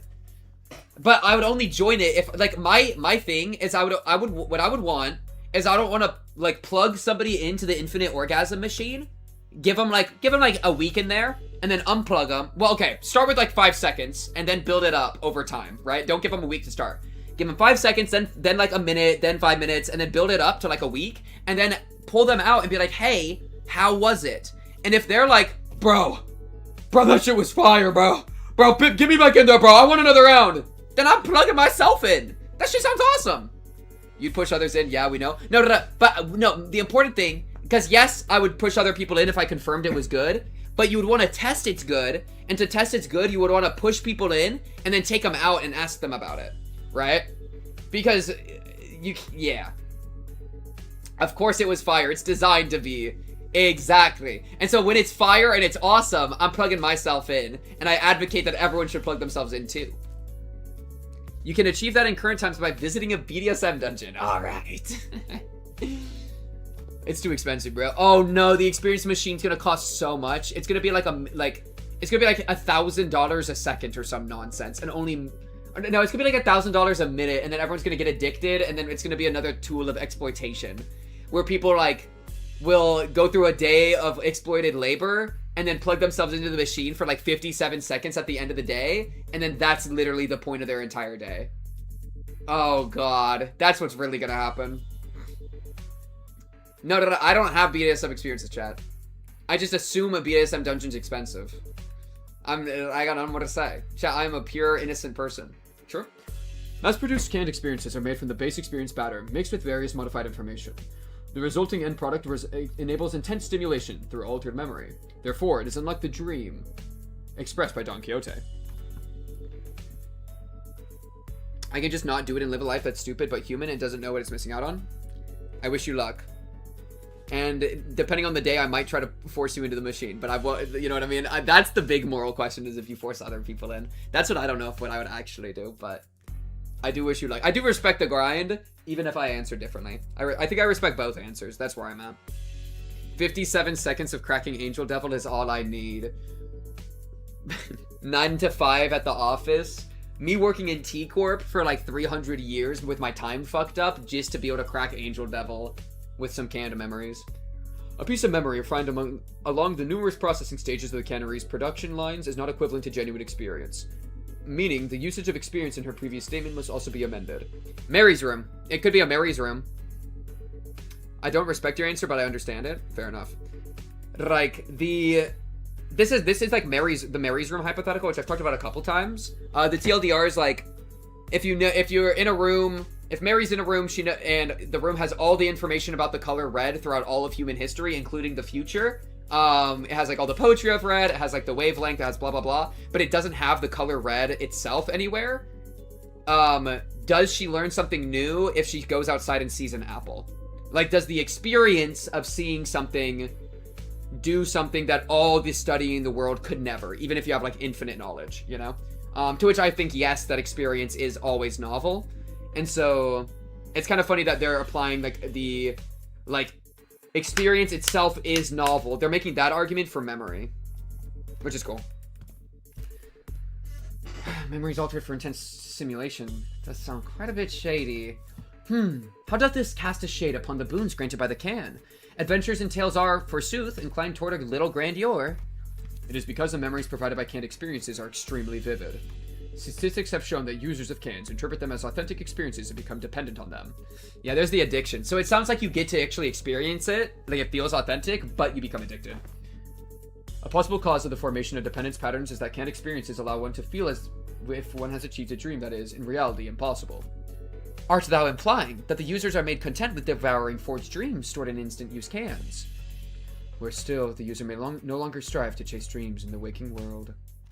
For the sweeter and more splendidly a dream is embellished, the more impossible it will appear to be grasped with one's own hands. The fucked up thing about these cans is they're temporary. If it was infinite, but the temporary means you're gonna just get so fucked and you're gonna be like a heroin addict, like trying to always get your necks fixed. That seems like the most fucked up thing.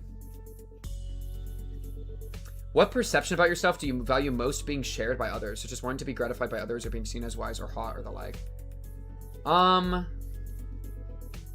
Do you mean like what relationship I have with myself that I think everybody else should embody?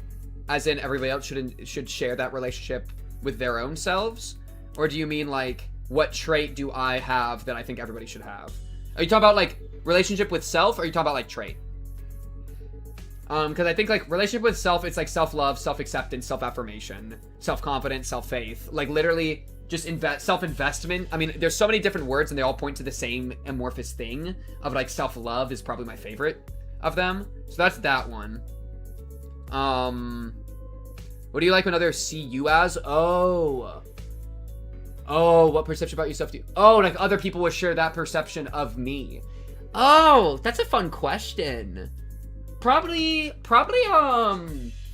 self-affirmed or like expressive, right? Like the most important thing to me, I think, is that like I try to be my authentic self, full of like I want to be a blazing star of myself. I want to be the blazing star pink cubed, right? And I want to express myself authentically and powerfully as much as I can until I die.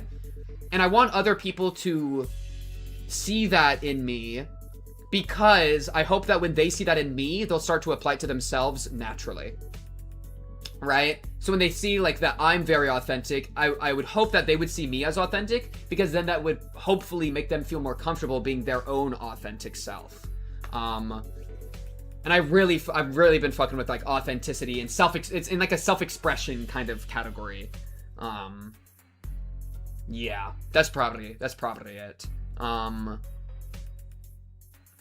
Yeah. I almost made a sex joke, but I don't want to ruin the moment. I was gonna say, or something like 15-inch penis, but that's like stupid. Okay, anyways, like let's look in. Okay. To become a cause for surrender, instead of inciting one to march forth, verily doth it not annul the significance of dreaming itself, if the resultant dream rouseth not the spirit to gallop toward it. It doesn't lead you to chase your dream, it leads you to give up on your dream. Whether that annuls its significance, I cannot know, but they sell well. So, how much will you be buying? Buy what? You came barging in with all these questions, and I was patient enough to answer them politely, wasn't I? Don't you think you owe me a sale or two? You're not about to leave without buying a single loaf after crowding up my bakery and scaring off my customers, are ya? Her case was on point, actually. With our whole group gathered around, the passerbys gave us a wide berth and hurried on, whispering among themselves. Nobody's ought to come in and buy bread like that. Come on, lady, I practically cleared out your shelf already, didn't I? Well, you did. Where the hell you keeping all that, then? You even gotta ask. Of course I had some already. The rest is safely tucked in my coat pocket so we can all share later. So I already ate some. Let's buy a little more. It's true we scared off with the other customers. Understood. Given that the expense is made to facilitate this operation, the lack of prior budgeting should not pose a problem. I want people that see me on the street to feel what I feel when I feel... Wait, what I feel when I see someone who looks like an awesome artistic person on the street. I so often feel such deep respect for people just because how cool they look. Oh, what the fuck? Baby Lad and Kim just appeared. Yo, bro, where the hell did you come from? Yo, Baby Kim, what is wrong with you? No, I like that though, and that's kind of like that self-expression thing I was talking about. I really like when I see somebody that's like obviously so comfortable with themselves and expressing how they are and their own aesthetic and all that. And it's like I respect that shit, so I think that's cool. I resonate with that. But also, Baby Daddy Kim, hello. Oh, nice. Hey, sesame rice bun for me, please. It was Kim. He really did have a knack for making an entrance at the least expected moments. No, literally, I like look away, I look back, and his ass is just on the screen. Hey, mister, where have you been this whole time? Wait. Cross with me all you like, but just give me a moment. Ezra paused, waiting in puzzled anticipation, only for Kim to take a sesame rice bun from the baker's hands and chomp into it. Alright, I'm ready. Freaking waste of bread! Ah! Ezra's angry fist drove straight into Kim's solar plexus. Jesus Christ! Folding him to the ground like a crumpled sack of potatoes as he rolled away. She just punched the shit out of him. Yo, relax, Ezra! At this rate, the owner might start charging us for the whole bakery next, roof and all. Best get away from here. Manager. Mersault approached me as he walked down the street, with Ezra and Kim still squabbling behind us. He was holding a roll of something brown and tightly coiled. I've completed development of the film, per your instruction. Oh, so this is the film in that canister you were shaking. Do I just unroll it? Hold it up against the sun or other sources of light. As it is a reversal film, the images should be visible as they were photographed. I had no idea what a reversal film meant, but I did as he said and unrolled the film. Okay, I can see it. Huh, that's pretty cool. Oh, is it showing? Can I see too? Yeah, move over a bit. Let me have a look too. It's hard to make out the details because the images were too small, but I could still tell the strip was packed with almost identical pictures.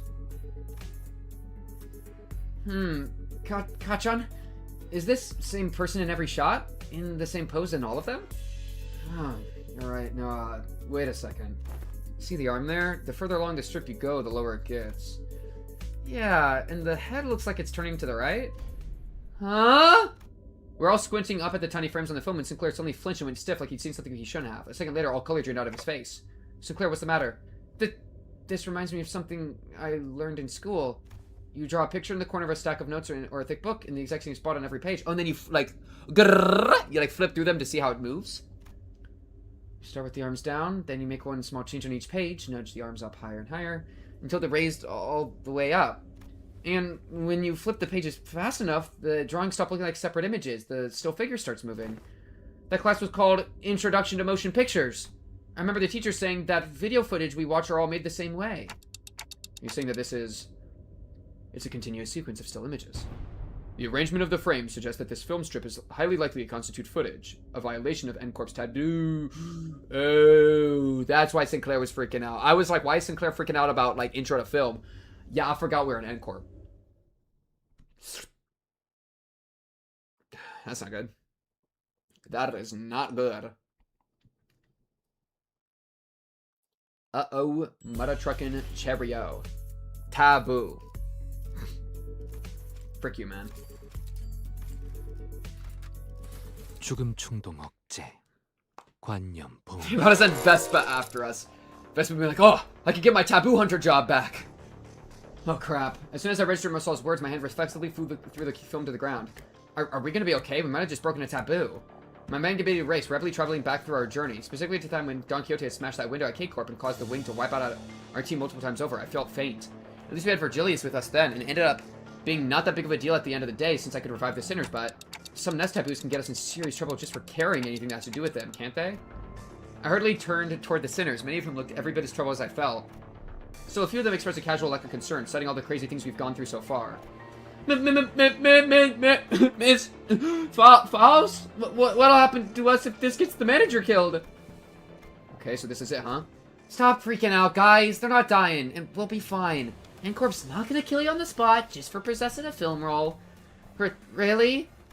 Well, it might be a problem if the film roll does contain genuine recorded footage, but it's not like you guys had a hand in filming it, right? When N-Corp dudes get here to pick it up, just comply with their commands, thank them for their service, and nicely hand it over to the authorities. And everything should be A-okay. The ominous battle node on this node. There's a possibility that everything will not be okay. Eh? Because I've developed the contents of that film roll in that dark room. Yeah, I guess Marcel was the one that did it, huh? Oh. The court will take the lack of intentionality into consideration. However, it is very likely that my actions will be deemed as aiding the primary violator of the taboo. Really? But the team leader said that N-Corp has their own regulatory standards regarding image quality, which they use to determine the severity of taboo violation. If the footage's image quality or frame rate is within regulations, N-Corp won't be sticking their fixtures on our butts right away. And that could buy us time or give our company some leverage to make a deal, however small it might be. Because what they're really sniffing around for is how close to reality the video is, or how close of an experience it provides to real life. So even if we're really, really unlucky and they actually come after us, it's going to be fine, as long as the footage is low fidelity. Probably. So what exactly does frame rate within regulations entail? It means that the interval between each frame shouldn't be, like, super brief. Think about photo slideshows. They only show you one image every few seconds, so it doesn't feel real or vivid, right? You can technically call them motion pictures, but there's no vividness required to violate their taboo. Then let us analyze this film roll and see how vivid it really is. Marsal, I trust that you are knowledgeable in subjects concerning N-Corp, yes? Cooperate. Cooperate is so rude. Cooperate. Could this film roll be considered a violation of the taboo? Otis picked up the film roll from the ground and showed it to Marsal. That cannot be determined. Unless each frame is thoroughly analyzed and compared with adjacent. Without waiting for Marsal to finish, Otis unrolled the film roll and raised it against the sky. The rest of you get over here. We must analyze these frames. The film canister was labeled experiment, so I assume the culprit had created this as a test run of sorts. An experiment to see how close they could get to violating a taboo and testing the limits of the law.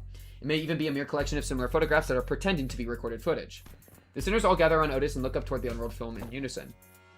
Here, the flower pot moves between frames, doesn't it? The docugrapher couldn't possibly have moved the pot while also holding down the shutter button. I don't see any difference. Oh, that was kind of the wrong voice, but it's fine. See here. The expression risen on the subject's visage appears rather stiff. Maybe they're just a gloomy sort? Perhaps, yet observe closer. The stiffness arises not from gloom, but from strain to maintain it. Oh, if that's the case, maybe the subject really is trying to fake an actual footage by moving very, very slowly. It's a pretty convincing theory, but I'm not sure if that's enough to conclude that we're in the clear just yet. That's when baby-headed Kim, who had been sprawled out on the ground ever since Ezra punched him, stepped into the conversation. Let's see. Look at the shadow cast on the windowsill. See how it noticeably shifts between each frame? Whoever made this knows their craft for sure. But I can't imagine a Backstreet dweller would have any way to mess with the sun's trajectory. Then the likely scenario must be that the creator of the film deliberately made its subject move very slowly from frame to frame, creating a series of disconnected photos that when played sequentially would look like footage that violates the taboo. In which case, this film does not violate the nest taboo, correct? That is highly probable. So he says, Executive Manager. We should be in the clear for now, at least in regards to aiding the violation of a Wings taboo. Whew. But if he was willing to go through this much trouble just to test N-Corp's patience, it's hard to believe that he'd have stopped here. Based on all available evidence, Executive Manager, it seems reasonable to conclude that the inflection point of this case is a taboo violator on the run. Huh? But what motive would they have to do that? Sure, working for a Wing subsidiary has nothing on being an actual Wing employee, but it's still pretty up there when it comes to careers available in the backstreets. Work for a subsidiary long enough, and you might even get transferred to a factory job in a nest. That gives you a pretty okay chance at a better life, so... maybe you're just tired of living that kind of life. Everyone has one of those days, don't they? This feeling that you could be doing more than to live the rest of your life in 9-to-5 hell. The drive to do something that takes you away from the pressure of trying to make a life. That's so valid. I've had many of these days, bro. Which is why I do YouTube. That's my escape, bro. Something about what Ishmael said must have tickled bamboo-hatted Kim because he suddenly whipped around toward her and shook his head. Yeah, this is a really unique little conversation about, like, what is the difference between... because it's, like, kind of... like, stop motion versus low frame rate is, like, kind of the same difference.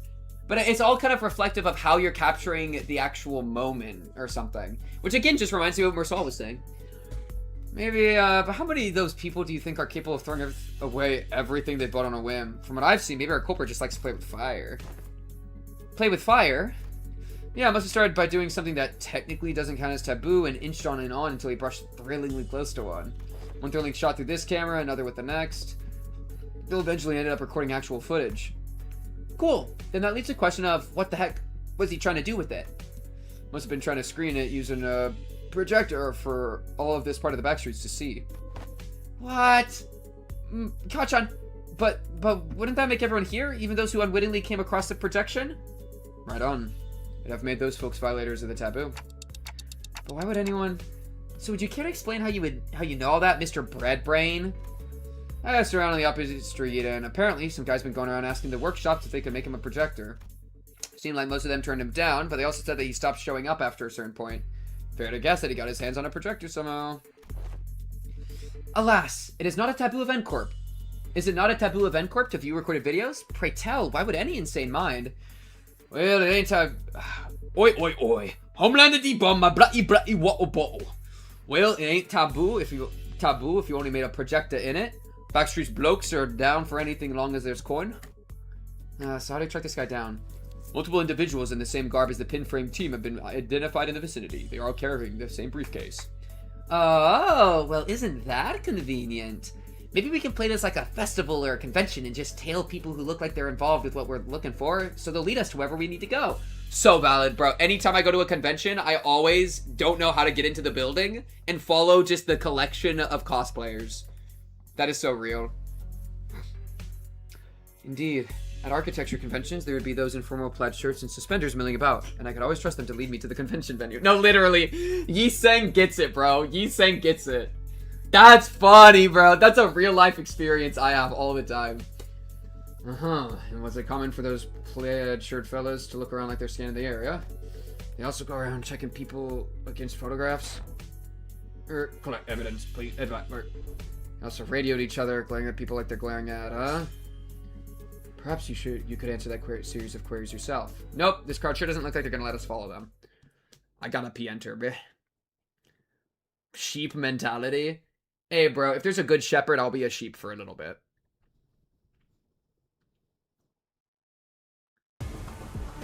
P-enter. P-enter. Also, chat, we'll probably do like, one, maybe two more nodes, depending on how long the nodes are. And so we'll do about half of this one, and we'll do the other half next stream, chat. Because I'm doing a bit of a shorter stream today. I got some friends in town. I want to go say what's up to. It's been a pretty good intervalo so far, though. I like how we're I'm kind of curious. I don't know actually how I feel about Bamboo Headed Kim's personality too much. His aura low-key disappeared, but I do at least like seeing Ezra a lot. Ezra's like one of my favorites. So just more Ezra chapters always fun. Yeah, it should be fun. They started at 30 minutes ago, and it's like a 45-minute drive, but I'll just be late. Because, Dad, I want to get a little bit of Olympus in, okay? Just a little bit of Olympus. You got friends? Immersion ruined. Chat, but if somebody as degenerate and cringe as me can have friends, then, bro, you can have friends, too. Do you ever think about that, chat? Ramen noodles stuck in my throat. Ugh. Do you ever think about that, chat? Anyways. Greetings, cool skeleton. Yee. I just got water all over myself and my shirt and my pants. That was incredible. That was an incredible experience for me to have. P-enter. Oh, it's cold! Oh, it's cold! Look, chat, it's wet. I don't know how. Why am I like consistently so bad at drinking out of water bottles? Make that make sense, bro. Make it make sense. Make it make sense. Ghost force my lucent rippling flame. Teach them my ways. Go forth my butterfly slash. Same story. Choking on a dehydrated noodle and then having it be hydrated by the time the corners inspected your corpse. That's such a ridiculous idea. That's funny though. Let's see. We probably want to do this, and then is this your tier 3? No, that's your tier 2. So technically, what is he at? Is he at 30? He's at 5. Okay, he is so far. Yeah, locked room ass puzzle, bro. Holy. Bra bra bra bra. Icy N-Corp staff. It is true, they are relatively icy. Bra! Bra! Bra! Bra! Bra! Bra!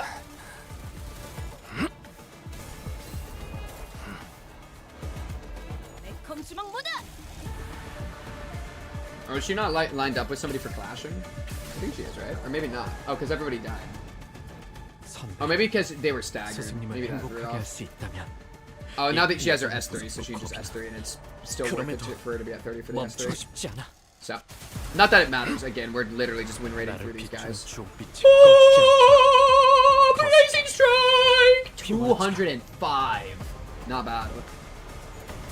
Not bad at all. Also, eject high noon like that, not bad either. Yuria! Yuria Atelier! Chat, it was Yuria Atelier. The best character in all of Project Moon, bruh. Shout out Yuria Atelier. I just love the word Atelier so much. Atelier? But I want to say Atelier. Bro. Yuria Atelier. Sure. 순조롭게 끝났군요. 꽤 Businesswoman 고생할 것이라고 battery. Okay, 생각했습니다만 let's bring out one more chat. 여러분 채워지지 않을 공허를 남겨주지. I wonder if you already got her body back. I think it was implied she did, right? Oh wow. How dare you immediately start with another combat? That was 당신의 just rude. 판단을 따를게요. The disrespect is palpable, bruh. Chop, chop, chop. Yeah, I wonder what other French words are fun to say. I feel like French as a language is just fun on the mouth. You know what I mean? I feel like that you know, like, because it's like so flowy, you know? Atelier. I feel, what do you think is German the least fun on the mouth language? Because it's like or whatever. I'm trying to think the least like fun to pronounce, because some words are more fun to pronounce, like say, than others. Like they have good mouth feel. I wonder what language has the worst mouth feel. It's probably so biased depending on like what language you started with. I feel like French has good mouth feel. I love saying German. Maybe German's fun actually then. I don't know. I've never I don't know German. I actually have a German friend though. Maybe I'll ask them about it. In fact, I'll probably see him later. Actually, fun fact. Nope. Nope, nope, nope. English? I can't say English because I'm obviously biased. That'd be like cheating, you know? I gotta go outside the outside my node. Go forth my Kopesh swordplay. Chop chop. The sun sets on my blade, bro. Talk about it. Yeah, yeet yeet yeet. But like, what other languages even are there? Chinese, Korean. Low-key Korean might have good mouth feel. I feel like it's like very like poppy or like, you know what I mean? Like it's got like fun, like weird like gimmicks, but I feel like they're like pleasant gimmicks. I don't know. I gotta actually listen to some before I like start just yapping. That helped me make educated opinions, educated takes. This is the best. There's a reason the world is forced to speak it. It's clearly because it's the best. I actually am of the opinion, and I'm obviously biased, but I am of the opinion every single person should learn English. Just because, like, I think that's kind of already happening, and I think English... Chat, I'd actually love your take on this. I think that English is the closest we have to a universal language. Do you think that's true? You have been listening to Korean. Yeah, you're right.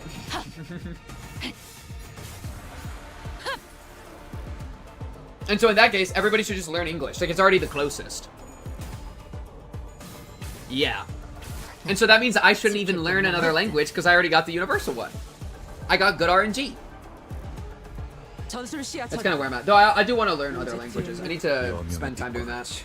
I like know a little bit of Spanish, not enough to like do anything with. But I want to learn like Spanish, and then I want to learn. I don't know. Maybe like German or French or Japanese or Chinese or Korean. Probably those five would be the five I would think about. Body language is more universal, but that's a semantics argument. Alright, alright. Well, and each culture has its own like body language, like, you know what I mean? Like a thumb up is kind of body language, but like it's different for each thing. It's kind of a fun thing there.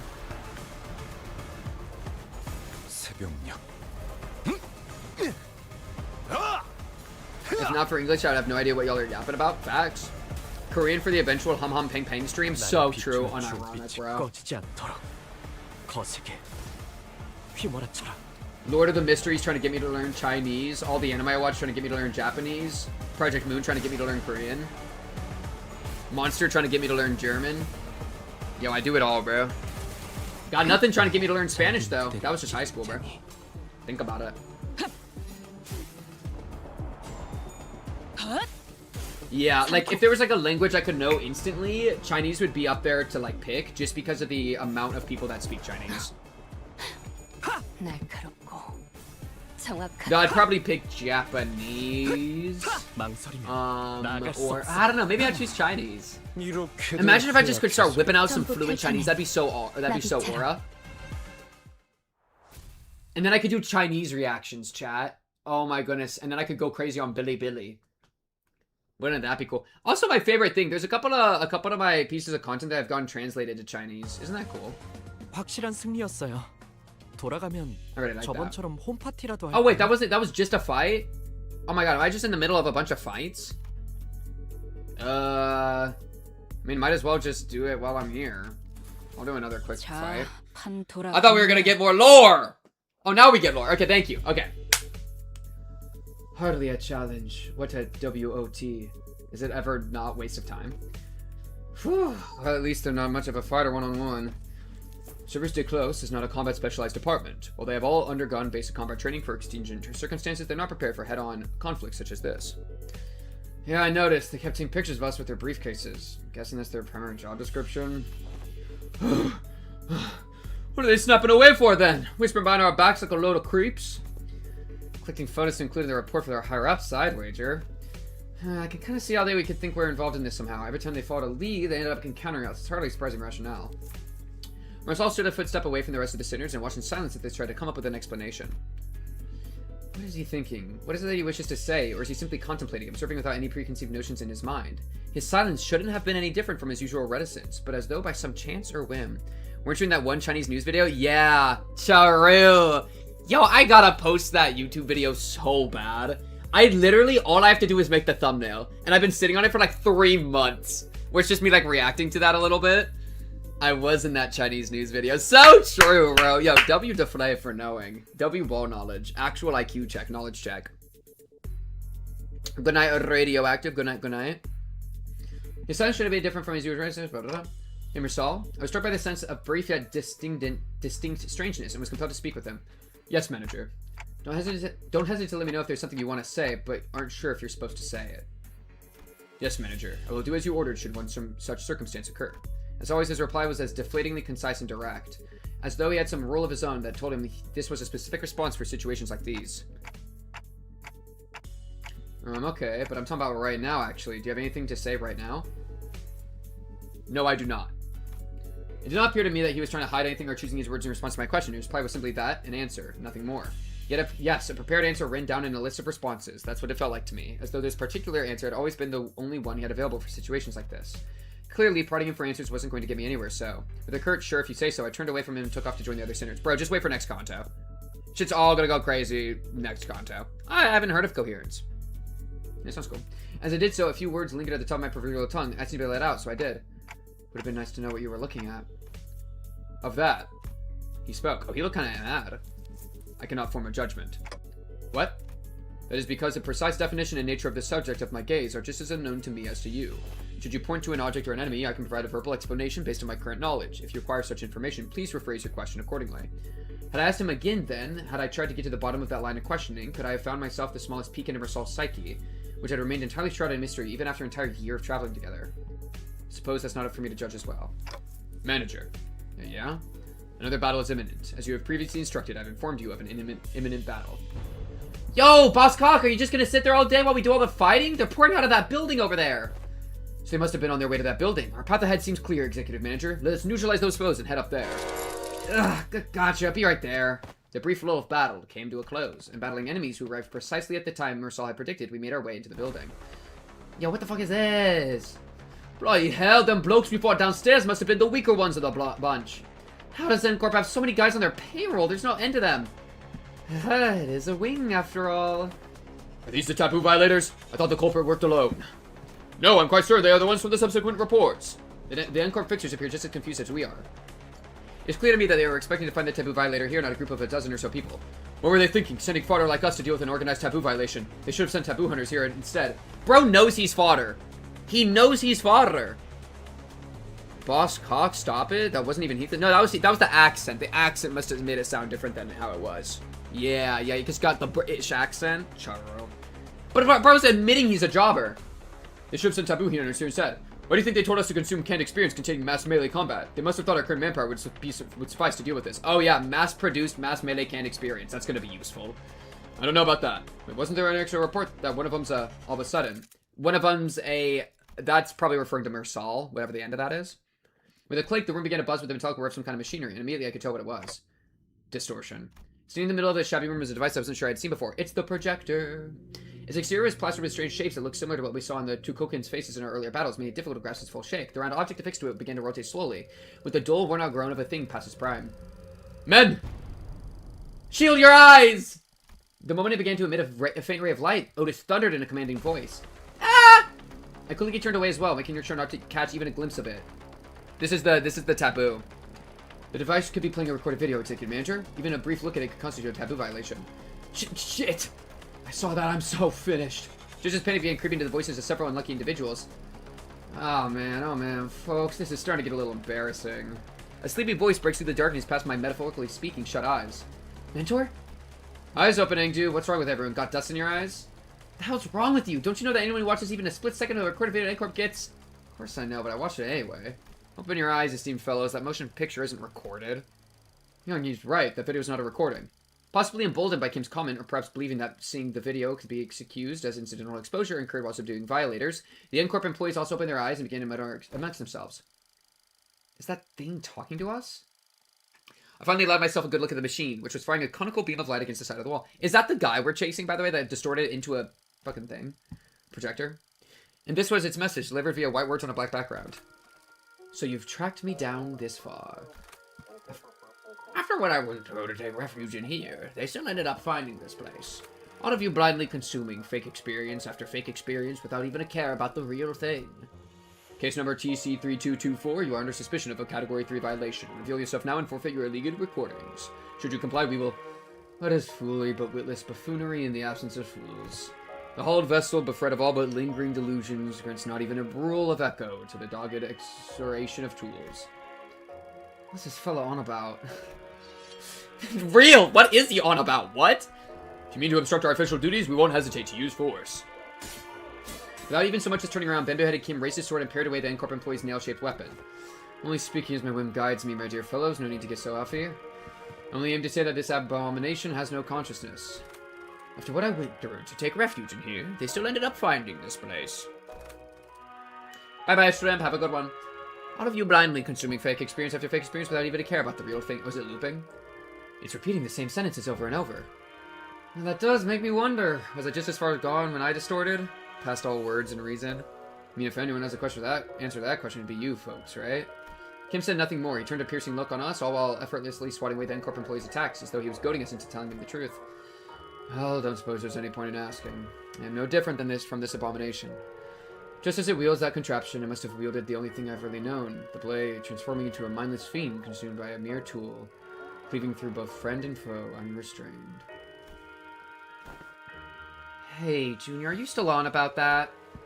Tried to avert my eyes, I truly did. But such disregard is easier said than done. How can I, when that distorted being has no qualms showing me the... Doesn't he know how rude the unsolicited reflecting of the fathoms of one heart is? It's gotta be illegal or something. Illegal, I say. Turning a customer into a thug on a protection racket run. A mere amp before a car in motion to a swerving driver.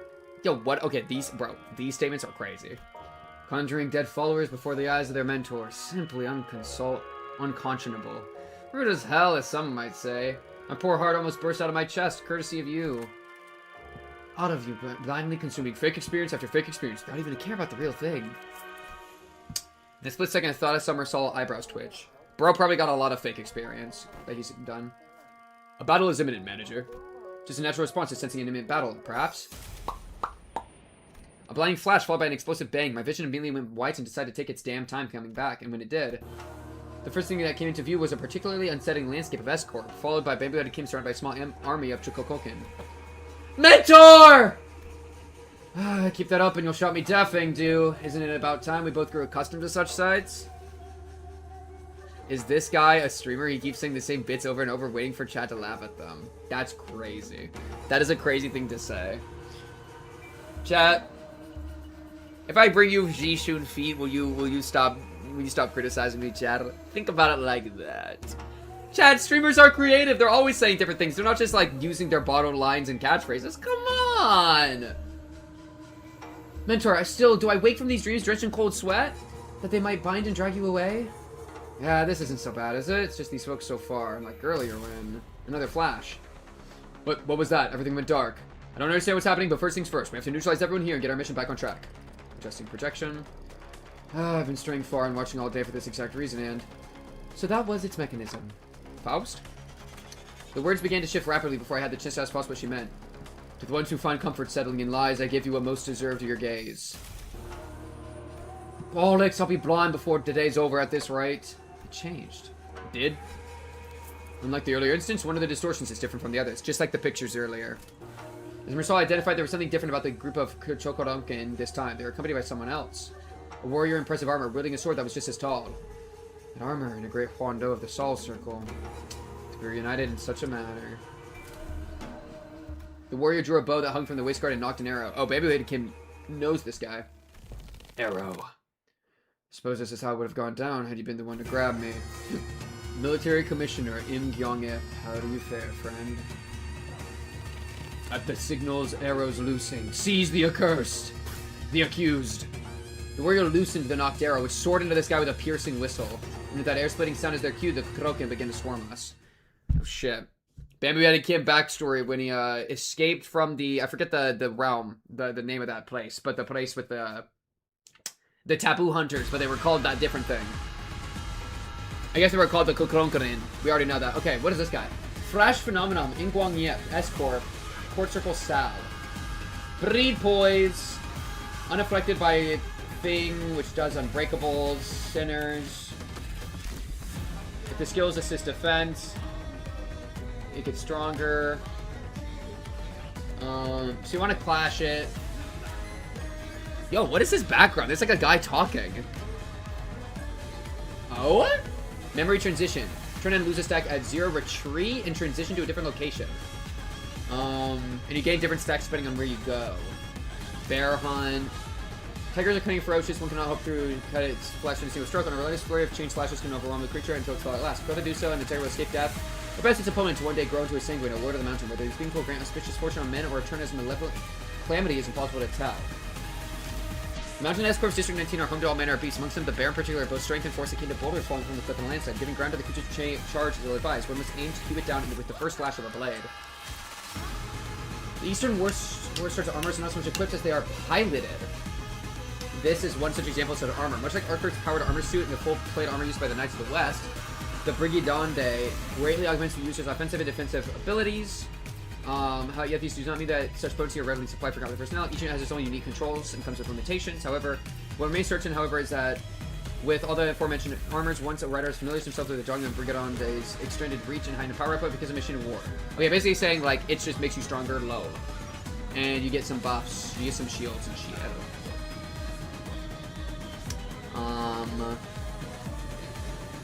And you lose the stacks when I hit him enough. Okay. Sort of the Homeland S-Group searches for some event 3, Sal, Pal, and Pyo. With their teachings exist with human cleave through creatures of colossal statues such as Sangwans. To perform this full a swordsman is with a great Fondo capable of bearing the strain of the techniques. Oh, he's got a big ass sword for his big ass techniques. There are those that persevere in training for lack of talent, and those who are blessed with talent only to let it rust. All men say that the title of Apex Blink can always be for the gifted. It matters not, until the day comes for this blade of mine to rise high enough to meet the clouds. I shall persevere in honing my prowess. Alright, well, I'm gonna win rate your ass. JG. Oh my god, you got a lot of attacks, low key. And then this one. Unclashable with assist units. Prioritizes sinners. Well, but it looks like it's prioritizing Aingdu, who's not a sinner. Unclashable with assist units, prioritizes heroes assist, converting to unbreakable. Clash start, lose, it is assist, games. Kind of sounds like I need to do like something like that. Okay. I don't know. Just that to dominate, and then you can do this. How do a lot of these look? Seeing some struggles. How about like, oh, what color are we? We are red. So we do favored. And then that's all of you figured out. And then I got 2 more. Favored, neutral, and then you're too slow. I guess you can have you replace one of these. And then you can go to this, and then you can go to this. Or flip it, maybe? There you go, something like that. 나아가주게. Go for it!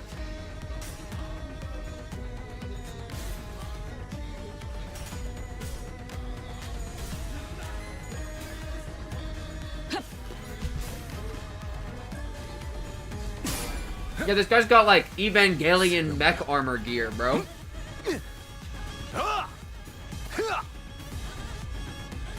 Go, Don Hart. 낙인을 새겨드리죠. 억제 성공. 진짜. 격발. Go! Go, Ezra! Yippee!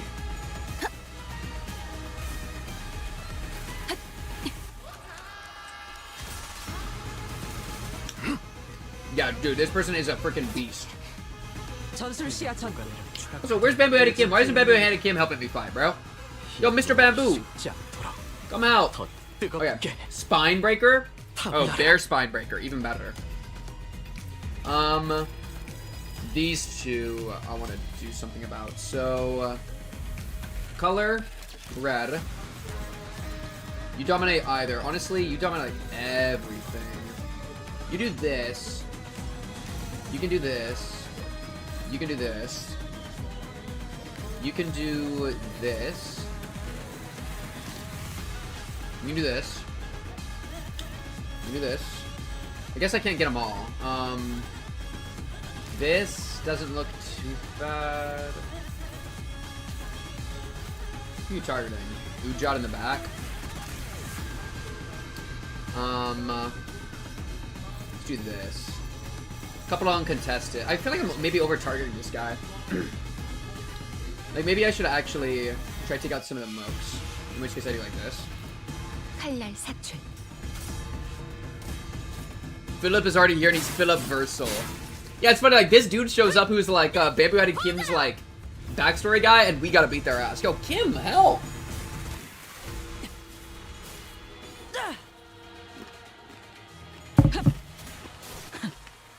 올인이었나요?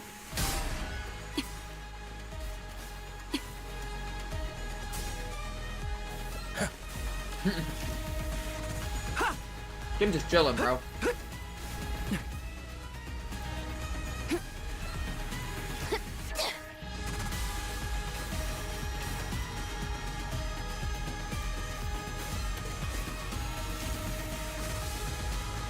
Okay, I don't mind it. I don't mind it.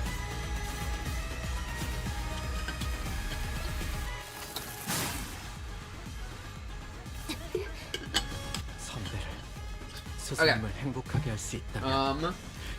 We are red. I'm gonna do a red on him. Oh wow, that one in the back's really scary. The bow is really scary over there. I could probably just...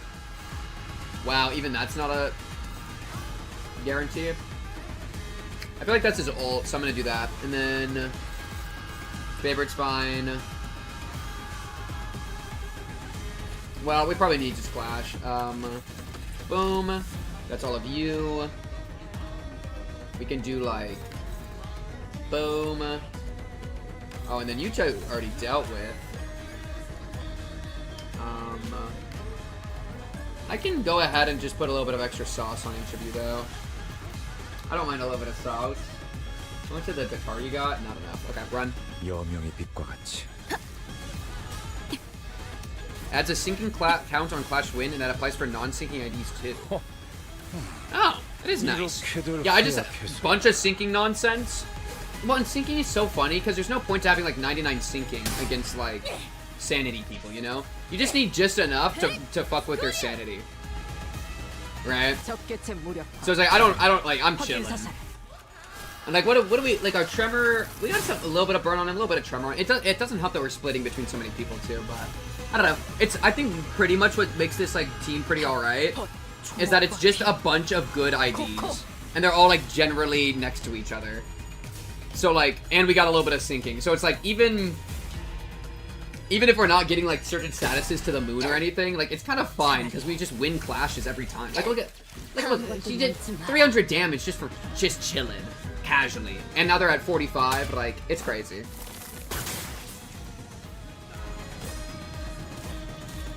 Yeah.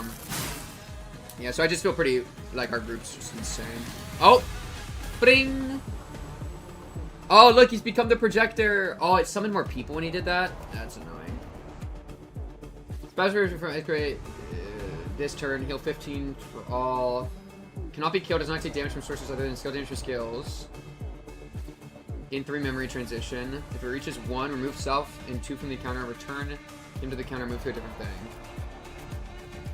Okay. This is cool. This is a cool little encounter. They're actually like playing with it a bit. Okay, we are red. And then we are... This is fine, this is fine, this is fine. Yeah, this does feel like we're fighting a distortion, right? Environment changing around us. People like coming in and out of their mode. This is cool. I think this encounter. It's kind of surprising we're presumably dealing with the guy halfway through. I wonder, like, he might get away, or there's gotta be some sort of step 2, you know? But...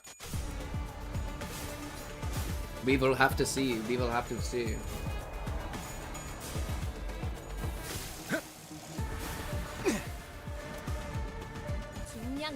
Oh, dude, Ezra has 1700 HP. Holy shit. I always forget how much HP people have that aren't the Sinners. The Sinners always have such low HP specifically. Like, I mean, I guess Ink Do only has 300, but like 1700? Holy jump. Okay, and then... I think literally everybody just does weak attacks to you. Color. Red. In fact, I could have you do this turn. This feels like a good turn for that. 당신 짝패군요. And Kita. Oh wait, what was Kita's HP? Was it really low? Indu's ass is level 50. I thought she was level 60, but also like still. Not that that makes it like dramatically better for the poor girl. It was 200-ish. To be fair, she was cut in half the other day, right? Like, I don't blame her. Go forth, Yuria Atelier. Get this going. Bro, I still was so pogging out of my mind when I pulled that. Do you remember that OG roll, like, way back? Good timing, too, that we got that ego off before the transition. Ooh, and the music change? Yeah. Okay, now we can whip out some, like, crazy tech. Because that's max. That's, like, really good. What's our, like, ammo at? 5.5? I feel like we whip out... Wait, what are you doing? Oh, that's great. Whip out something there. Whip out something there. Sure. Yeah! Okay, we are red. We're red here. Dominating. And then... you can just do this, I suppose. And then you can just help with this. Yeah, and we're just completely gonna mollywop this guy. Oh, it's one of the only limit. Yeah, because it was with the Arknights collab, right? Charu. Your boy's just goated like that.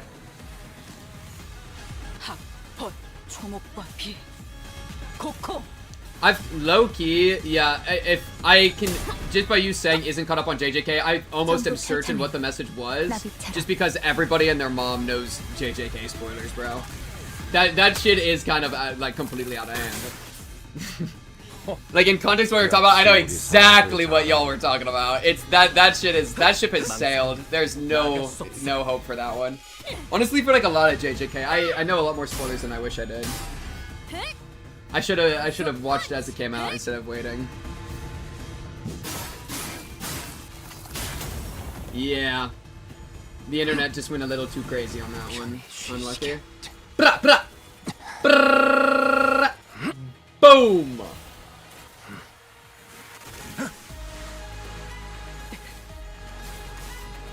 Why is this guy so much fucking shield? So much fucking shield, mate. Praise. Before 24, really? What is 24? Season 4? Okay, that makes a lot more sense. Yeah, I think, like, it would be really good if I could get, like, Season 2 and Season 3 compilations out, like, right when Season 4 is dropping. That would be, like, optimal. Oh, God, wait, these got really hard all of a sudden. What the hell? We can do... Why? What changed? I'm just gonna try my best. I'm not even gonna read. Reading's for freaking nerds. I think anyone and their mom can beat this. This is unopposed. I do have an Arcana and Pierce as needed. What are you at? Are you at your 30 yet? There's so many characters. How many swords do you have? You are at your 30. And you don't have your S3, so I guess I should do this, and then power counter one of these. Like, power counter this. And then dominating. Who's favored? The second one's favored? Dominating, favored, unopposed, unopposed, dominating, power counter, stab. So you're getting power counter, you're favored. Ezra's struggling with that one. Oh, maybe I help with blue? I would also be struggling. What about with this? Not great. I could just have Ezra fail that. I mean, that's not a big deal. Or I could whip out this. Aura. 당신 짝패군요. Yeah, JoJo, same story. There's just so much more to catch up on with JoJo. But that is true. I'm just such a busy boy. I'll do whatever I can find the time. Or rather, make the time. Go forth, my high noon! Like a butterfly unfurling its wings. Look at all the burn and self-bleed she's taking. Look at all that bleed. Ow, ow! Oh no, is she staggered now? She probably is, huh? That makes sense. That wouldn't make sense. This guy's got so much fucking shield. Just break your shield so that we can, you know, get rid of your passive, please. Please, man, please. Got your ass at negative 45 there. I'm about to hit you with the crack of dawn, bro. Alright, I'll see you at work. Boom. Boom, brum, brum, brum. Yay! Incredible. Ooh, and a little follow-up. I didn't even know that follow-up would happen. I'm gonna be so real. And then this is gonna deal more than enough damage to get past shield and start doing actual. There we go. Oh! Scene change? Or are you gonna run away? I shall set my form right. Oh, he's drawing his Huan Dao. Oh! Just a little more, and I think we might be able to smash that dang thing to smithereens, but... Oh my god, Ishmael is bloody as fuck! Yeah, but it's really hard to focus on one thing with that huge warrior zapping in and out of reality as soon as we make ourselves an opening. It'd make our lives a whole lot easier if we could just get rid of one of them. Battles seem to be taking a toll on the sinners more so than usual. If it wasn't that we were up against an insurmountable foe, not even close, not to mention how Ezra and Adu are here to help us out, but... Shite! Haven't they had enough? About time they give up, innit? Boy, don't you go legging again. Legging it again? The big sword-carrying fella sure's kicking our butts, but I don't know if they're the key to solving the distortion. We ain't exactly flush with options, are we? Our exit's blocked, and it ain't like we can stop mid-fight to strategize. With the battlefield constantly shifting and flashing between N-Corp and S-Corp, we simply did not have the breathing room to focus on either the projector or In Gyong Yop, who was swinging that great blade with frightening force. Besides... Dude, go cover his back, too! It shall be done! N-Corp was sending far too many people against us. There weren't that many at first, but it seemed that the sun spiking employee casualties in an area so close to the nest had alerted N-Corp to our location. How do we get out of this? Faust, Otis, help me out here? Faust, Otis, help, please! I decided to stop racking my brain trying to navigate a situation I know so little about, and instead rely on the sinners with possibly more experience in the field. First, I need to know if there's any way we can deal with this endless reinforcements N-Corp is sending after us. And second, will defeating Im Gyong Yop or destroying that projector bring an end to this distortion phenomenon?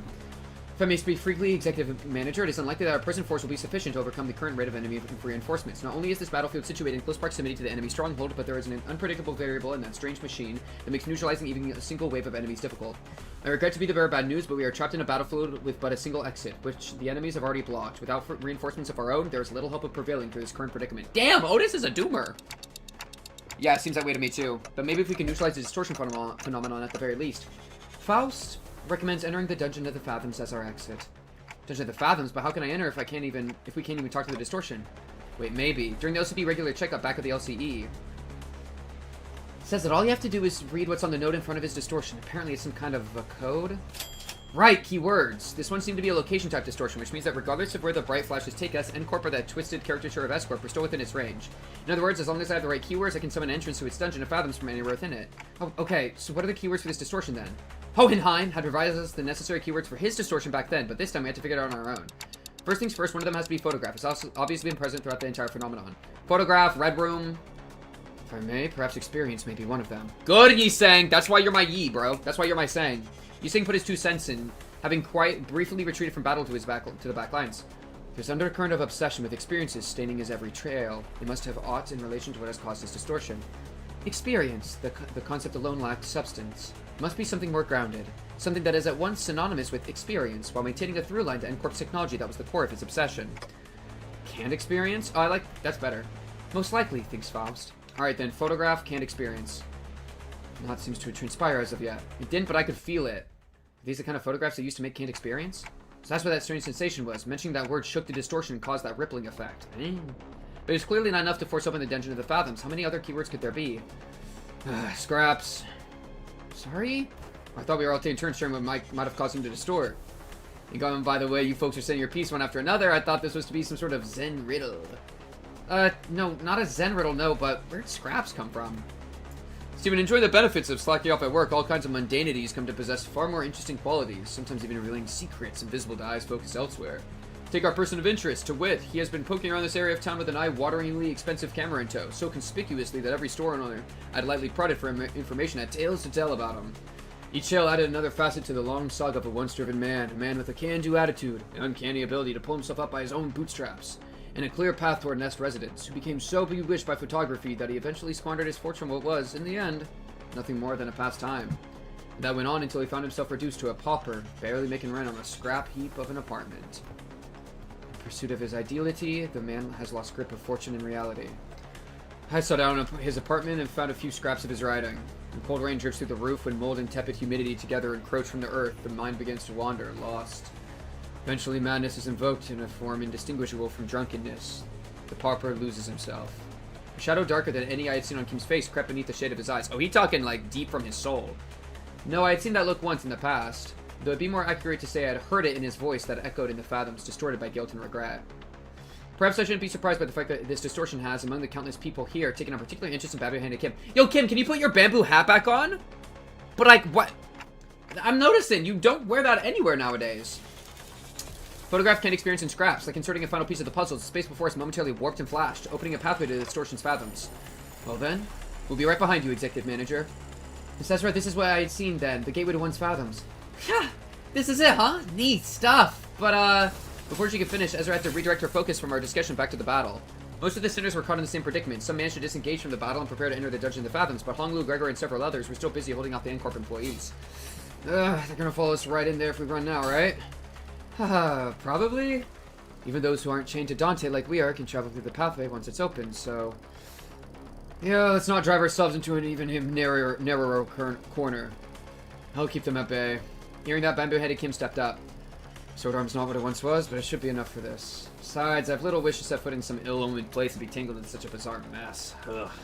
Is that really what he thinks? There was something in his eyes that led me to believe that this was about more than just staying behind to protect our rear. He was avoiding? WTF. Eh? What a terrible front. At least try to pretend to be sincere and make it easy for us to believe you. Did you think that terrible excuse was going to fly? What are you trying to avoid, Sword Swinger? You're not some kid trying to get out of doing his homework. Yo, shut up. Ryoshu clock everybody nowadays. I remember hearing that entering a dungeon of the fathoms will bring one to the spiritual fathoms the distortion is gazing into. That what lies within must be my very own, for that is what the abomination is gazing into. It's decided then, you're coming with us. Oi, oi, oi, we ain't about to walk in blind to a place we know shite about, mate. Got us in there, yeah? Oh, that's... keeps it simple. You try that too. Learn the hard way that homework, like summer reading, doesn't go away just because you don't look at it. It's still there, even as a summer break comes to an end, ruining the last day of your vacation into an all-nighter. True? Procrastination? Aryashiki Scabbard vibrantly cheered in agreement. Aryashiki! Stop procrastinating. Go do your summer reading. What was it you said? Face the homework, save the GPA?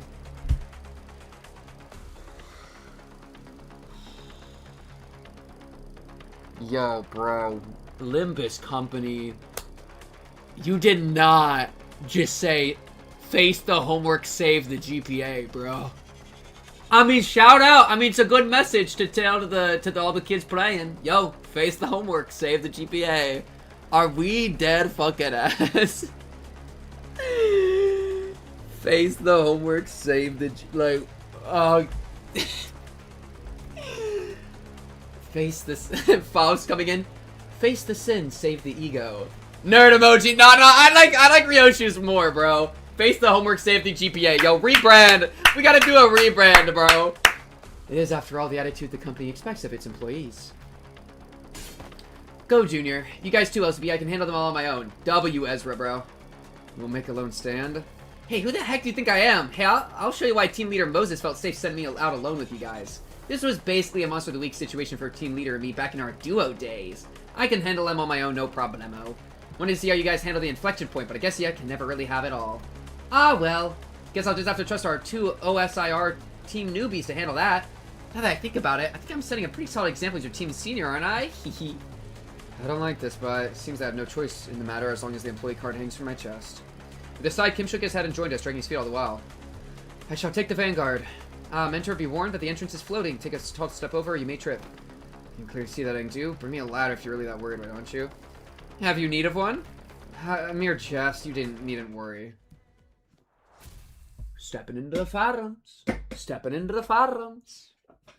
Wait, we actually picked a perfect spot, Chad. Me, who has literally never done any of my school homework my entire life since kindergarten. Troll, lock the frick in. Save the GPA, bro. It's literally the message of Limbussy Company. Rock in. Call Diaz, we are rebranding. You know how sad it makes me that Diaz is who I would have to talk to for a rebrand? This shit's fucked. It's fucked! Okay? But Chad, that is where I'm gonna leave y'all. I'm gonna bounce to go hang out with some people that are in town. But we will finish. This was perfect timing. Yeah, we'll be able to jump into the fathoms.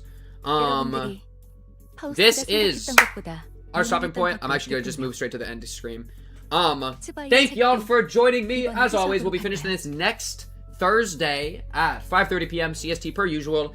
Tuesday will be Umineko. Check the YouTube as always. Check the Patreon as always. I got all sorts of shit. If you're on YouTube, go follow on Twitch. If you're on Twitch, go subscribe on YouTube. And otherwise, chat, I hope you have a great rest of your day, night, dawn, dusk, evening, whatever. I hope it's great.